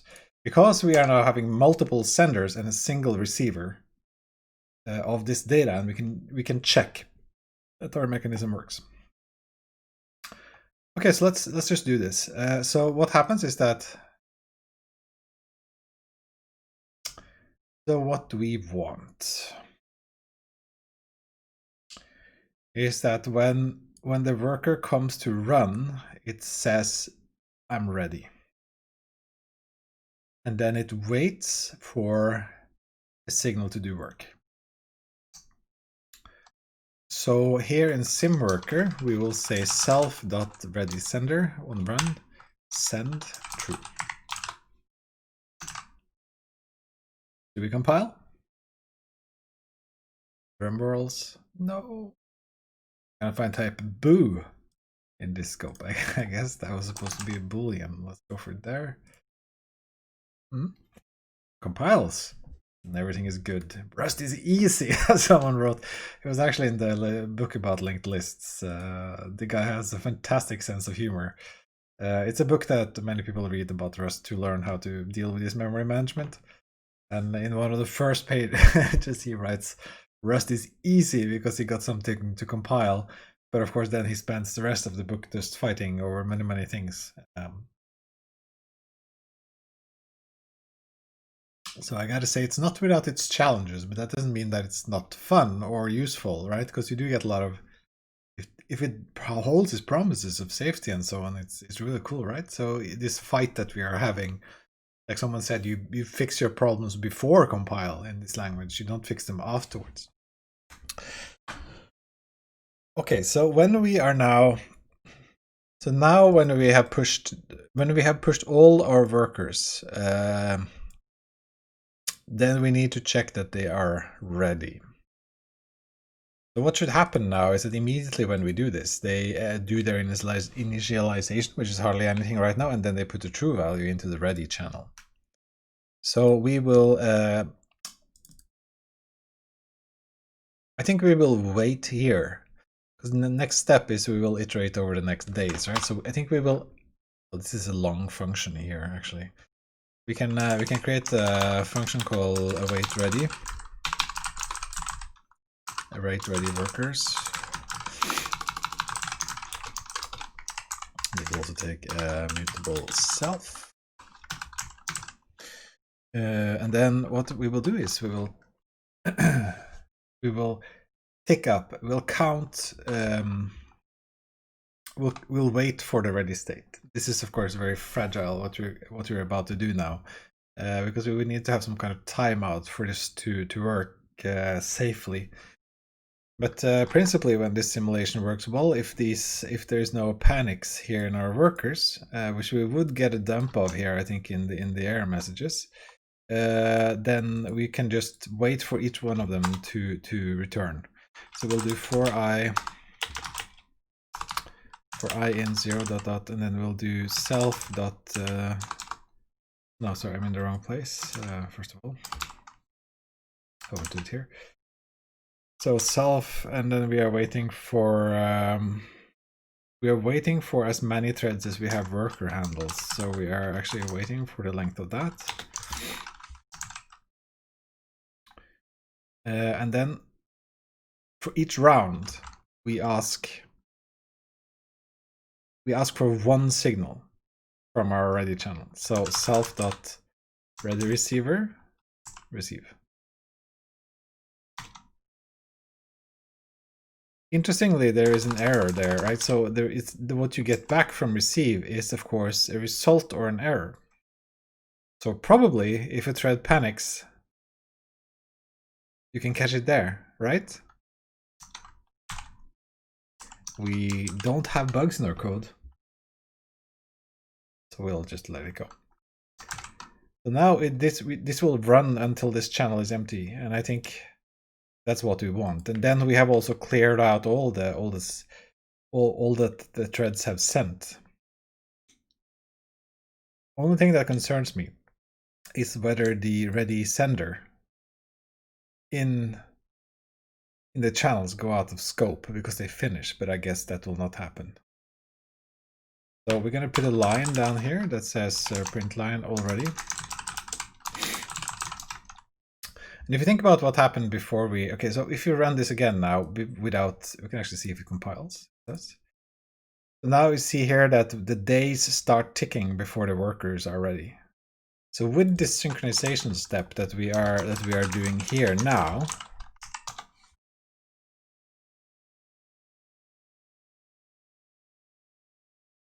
yeah, of course, new is yeah, of course, so it has to be sim dot await ready worker. So at this point in time, so we wait for workers to finish init. At the point where we are now, we should be able to, now all these Exactly, and already the threads are created, so we are requesting 6 threads, so it's thread 0 to 5, and okay, that works. Nice.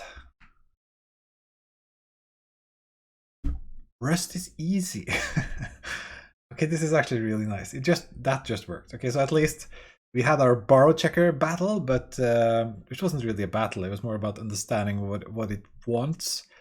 You had to bow to the borrow checker, right? You cannot avoid the borrow checker. It is your master. Okay, lovely. So we have now successfully synchronized these points, and you can see the threads are asynchronous in their creation. So what we have now is we have a structure where we can tick through the days. So we're just going to set up one more thing to make sure that this works. What we want to do is at the beginning of each, so each sim worker will now, when they are asked, okay, so when we ask run, then when we ask them to run, then we come into a loop that will continue going until the simulation is finished. So the workers will, each worker will wait for a signal from the control receiver. If I understand this correctly, then they will stop here. So they will wait for your signal to happen here. So let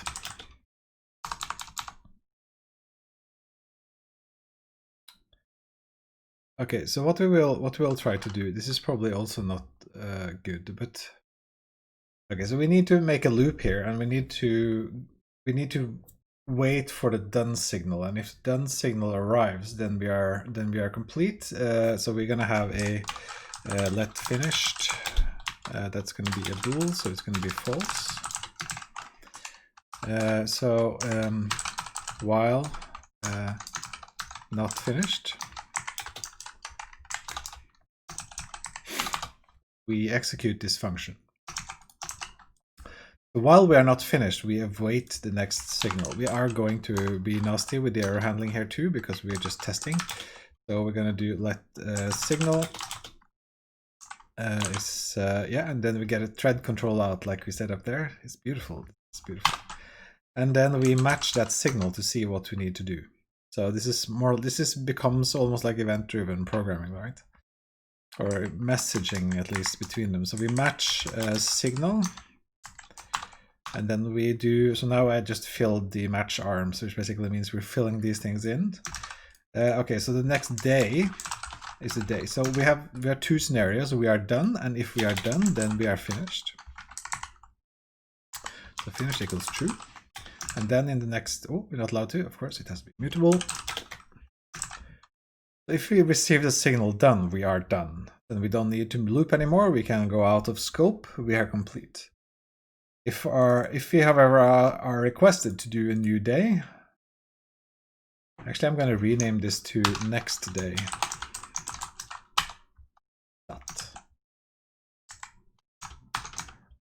Oops.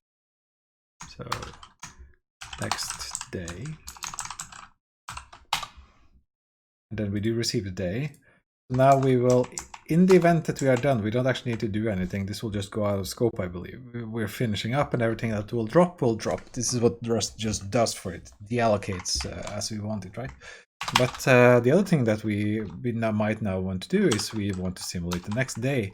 We have already down here have a next day function, but because that is rather elaborate, we'll create a new one. So this is not actually a public function. It's a function called next day. And it receives the day, which is a U32, which is, it can never be negative, and we don't want to have a crazy amount of days. So we put next day. So what happens if we have next day? We do self dot. Actually, we have to give ourselves the unmutable self and self dot next day, and the day is the day. Boom. Let's, for completion, and to check if this works, we will do, so we'll do thread member processing day, and then we'll do the day. So we'll do self.id and self. No, it was day.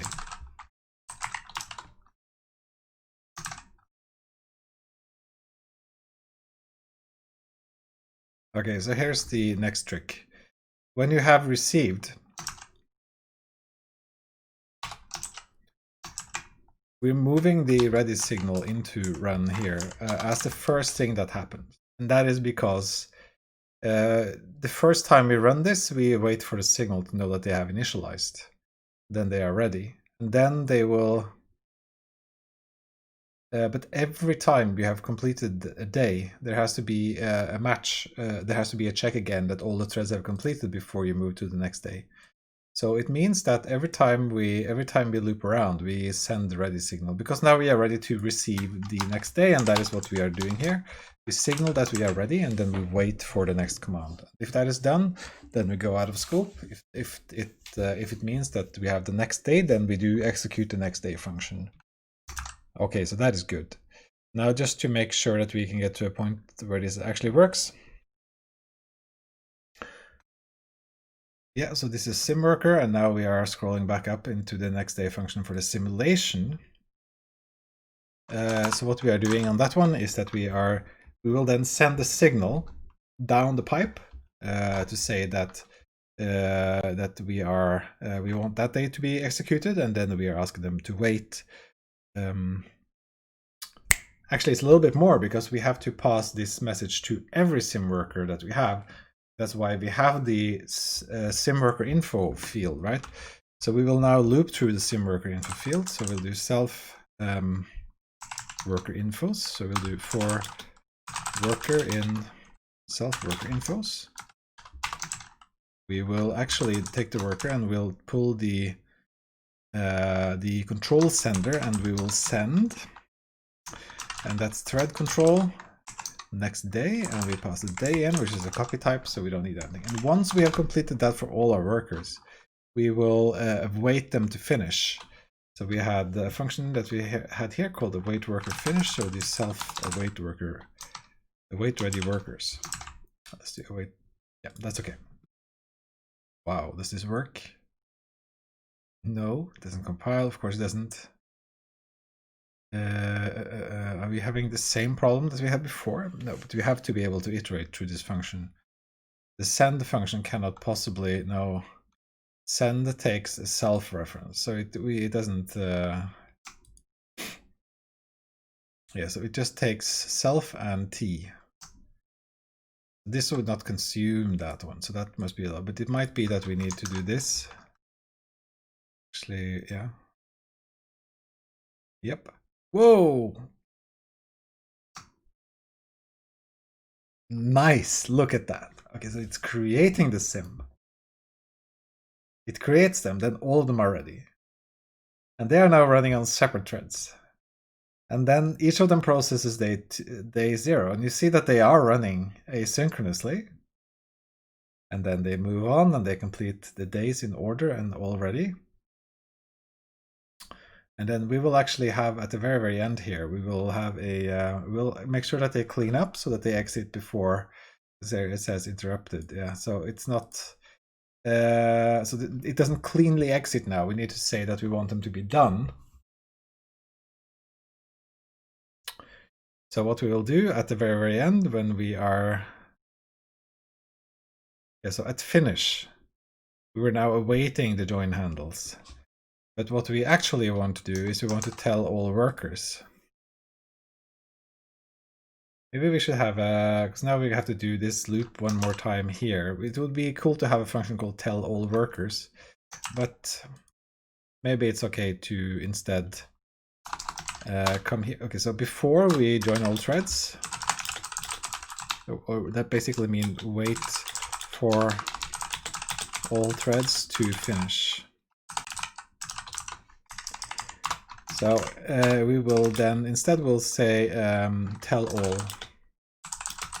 threads to back up and finish. Actually, just finish. We don't have to be poetic. for each worker in self worker info, then we send, and now we're no longer sending this, we are sending thread control done. And just to make sure that that works, we will have a thing here that says, while not, of course it says while not finished, so we'll print line. Very end, we'll say thread finished. Thread finished. Let's see if the number.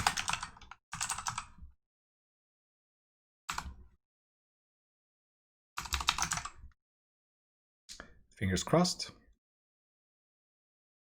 Beautiful. Channels. What more do I need to say? That was really neat. This is actually the first time I program properly with channels. I have tested Go routines, which I guess have similarities or channels in Go. But this is the first time that I made something that actually uses channels, and this was neat. Of course, we did have to create, there's a bit of boilerplate to have this synchronization working because we have 3 channels. And I'm not really sure I understand how they would function if they failed. So if these threads panic, what happens? Actually, why don't we test that? So inside the next day we will now panic. Down.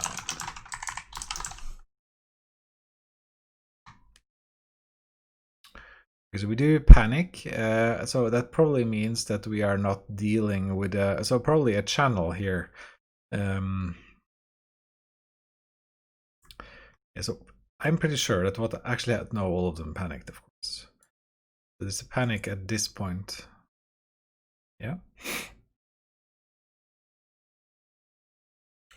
What I suspect happens is that we are trying to read off a channel, and then at some point here, and then we get like an error message saying that the error message happens in the unwrap method that we are using because we're omitting the error handling. So I do think that this would, at least it didn't stop, like the program didn't like hang because there were a communication problem. The program continued to run until the point where it panicked and then didn't run anymore, which is sort of an improvement to a hung program, because at least here we get a stack trace that says where things went awry.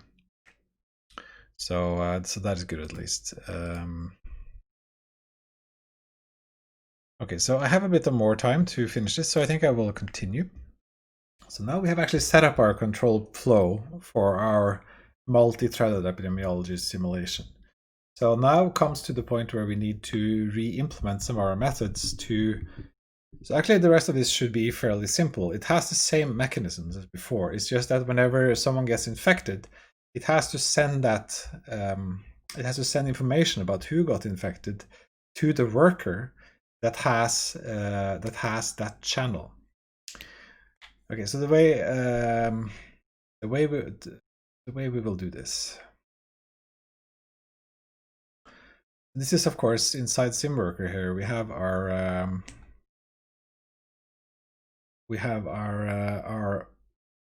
main loop effectively.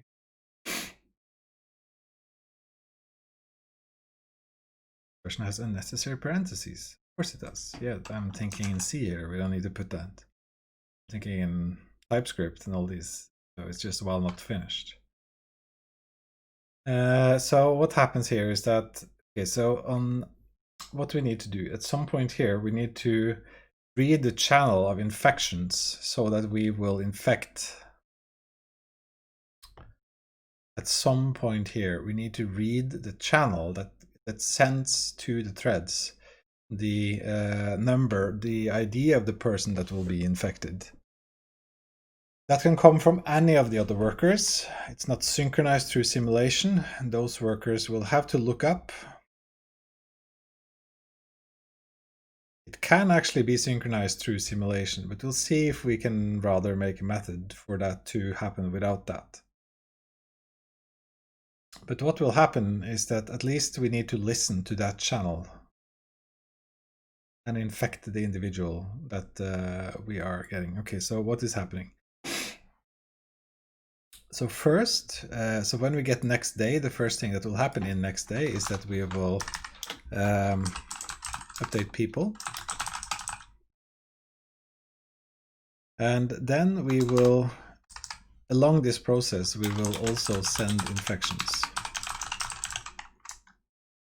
we'll update people, and as we find people that have infections, we'll send them off to the proper channel. Then when we are done, we will loop through and catch all those infections.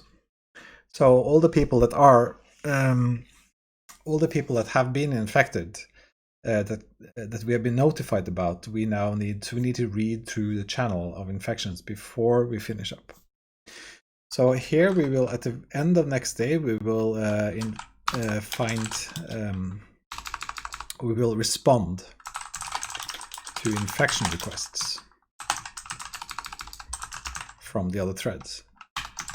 The way we'll do this is that we will do self dot, and then we have the infection receiver, and then we will receive.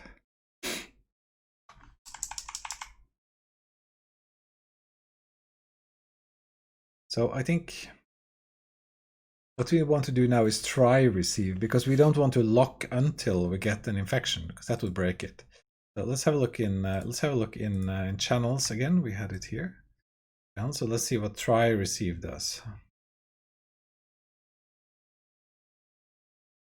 Not the right one. We're looking for channel. Actually, we're looking at receiver. And receiver should have a method called try receive. Attempts to return a pending value from receiver without blocking. That's what we want. This method will never block the caller in order to wait for data to become available. Instead, this will always return immediately with a possible option of pending data on the channel. So what happens is that we will so here we have a challenge. Our challenge is that we have to wait for the other threads to finish their updates before we look for more people to infect. Otherwise, we could end up in a situation where we, if we,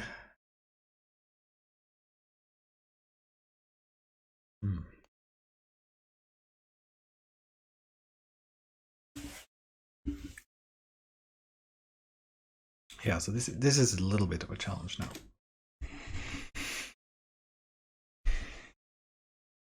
Okay, so here's our problem.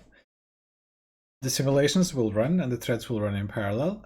So if they don't finish their processing before looking through the list of infections, then it might be that values that will be handled after the next day will be from the day before. So what we need to make sure is that we don't check our list of infections before all the threads have finished. This, of course, is a little bit of a challenge, right? So it means that, okay, so now we have a phase. So we do execution on the next. Okay, so we have to, so we have to have a synchronization point there too. Otherwise this will not work. So we have to wait for. Okay, so we have to wait. We have to send a signal that now you will do the next day, and then we will have one more control situation, which is handle new infections. Then it will deal with those, and then it will loop again. So we actually need, we need to change this, unfortunately, to be a little bit more elaborate. So that there is next day, but there is also handle infections. Which now we're on the sim worker, and the sim worker will then, of course, take immutable self. And then what it does while it's handling infections is that it knows that now the channel with infections have been filled up, right? So at the point where this function is called, we can loop through, the infections receiver until we know that there is nothing there. So we will do self.infection receiver, inf receiver. And then we'll do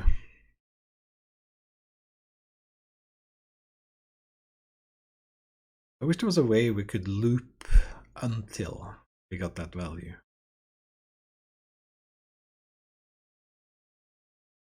Is there a way we can do that? Probably a construct like what we will have. Okay, so when we do try receive, then we will have this try iterate. That's actually also interesting. So we get an iterator of those values that we can loop through.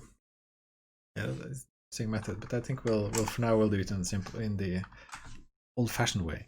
Okay, so try receive will receive either a result or a try receive error. So it means that we will have to catch these values until they are okay. So we will do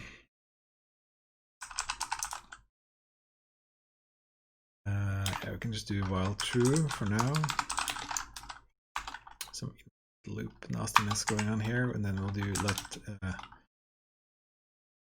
next inf equals self.infectionReceiver.receive. No, actually, it's not receive because we don't want it to block, so we do try receive. So now we have a result, and then we'll match the result. Match next infection.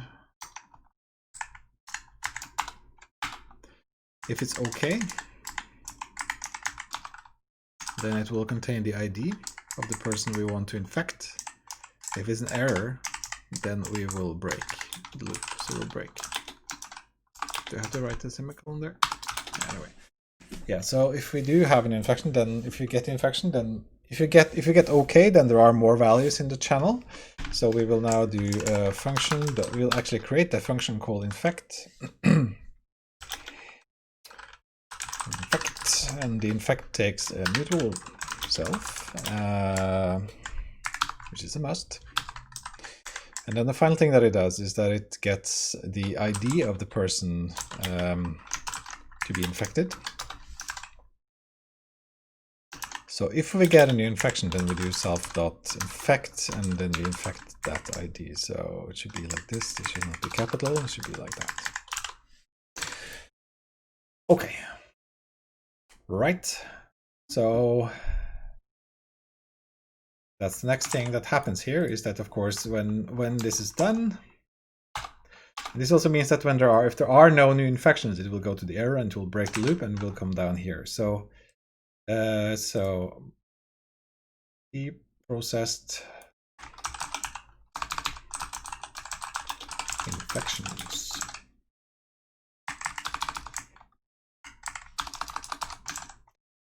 Actually, interestingly, for the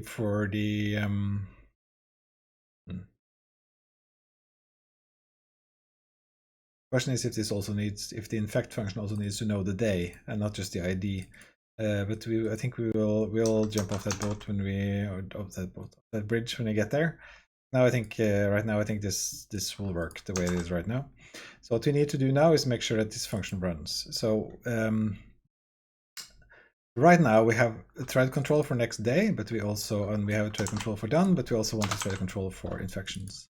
And again, the reason we're doing this is that we have to wait for all the other threads to finish their stuff before we can look for the list of new infections. Otherwise, we will have values sitting in those channels until the next day, and then the simulation will be incorrect. So we'll do one called handle infections. So this will be in our sim control enum.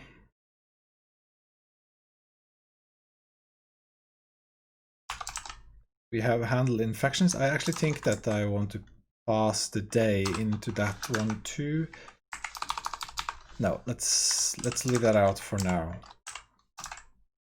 So handle infections is now a new element of thread control. So when we are in our next day, when we're in our simulation next day, then what happens is, of course, yeah, for each worker, it sends in their thread control, or in their control channel, it sends next day. And then, of course, we have to await ready workers, and then we have to do exactly this thing one more time. This is a pattern. We can probably extract this. Because now we're doing the same thing. So we are telling them to process day, process next day. And then we are telling them to process pending infections from channels. We're doing that, and what we're sending them this time is not is the, what did you call it? Process infections, thread control, handle infections. Yeah. Then we're waiting for them to be ready one more time. Okay, let's see if it runs. Thread control, not a tuple. Let's go here. So we did not send a day in here. It might be that we want to do it eventually, but I think we'll leave that out. Gonna find day in this scope. Oh, of course, it's not self next day. It's self dot handle infections.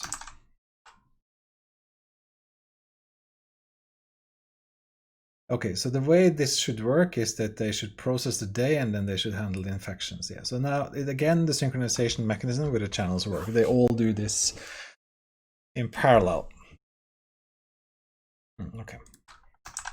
Just for fun, let's see the execution time of this program right now. We'll do a cargo build for release. So we get all the optimizations. Okay, didn't want that. Yeah, so I'm in the wrong folder. So we are going to the stream 5 because we already looked at the problem before. That's why it was there. And then we do the same. We build with cargo for release. While I wait for that, I'm just going to comment that cargo seems interesting. It seems like it has like proper support for multiple workspaces, multiple pieces of projects of code in the same project. I'm going to try to utilize that as the last thing in this stream series because I want to have a library that's compiled for multiple target platforms. So if we can do that with cargo, it would be beautiful. So there's no need for like a big complex system beyond cargo. Okay, now we're going to run in target and release. So we now have the simulation. We're going to do time 0.05 seconds. So it executed that in 5 milliseconds with the thread and the communications overhead. And all the printing, last but not least. You can actually get rid of some of this printing. I'm not actually sure that this printing stuff decays performance, but better safe than sorry. Let's just try to do that one more time, and then we will get into some actual processing of the epidemic. Yes, that did reduce ever so slightly the time. I'm also curious just if you'll now let it run for 500 days without actually doing anything. 300 days is our goal. We have 100,000 people, but we haven't actually initialized them. So if you now let it down for 300 days, did I compile it? I guess I didn't. Otherwise, I should have gotten a lot more messages. 0.71 seconds. Is it because of all the printing? Need to get rid of that. I'm sort of hoping that we will not have that much overhead. We'll remove the worker created, and we will. There was also a string in the synchronization that says already. Okay, let's try this. Let's compile. So there is definitely there are things going on in here now because we are spending 60 milliseconds probably on communication, I would guess, for execution here. So there is a little bit of we don't even have that many threads, right? What happened if we increased the number of workers? So we will increase now, so we went at 6. Let's double the number and put 12 threads. Does this number here 0. Because we were at 61 milliseconds with 6 threads, 90 milliseconds with 12 threads. So presumably some of the processing we are doing here adds overhead. I would assume it's the waiting channels. So we do get, actually the system has 115 milliseconds there. So yeah, so we are seeing a sizable amount of overhead here.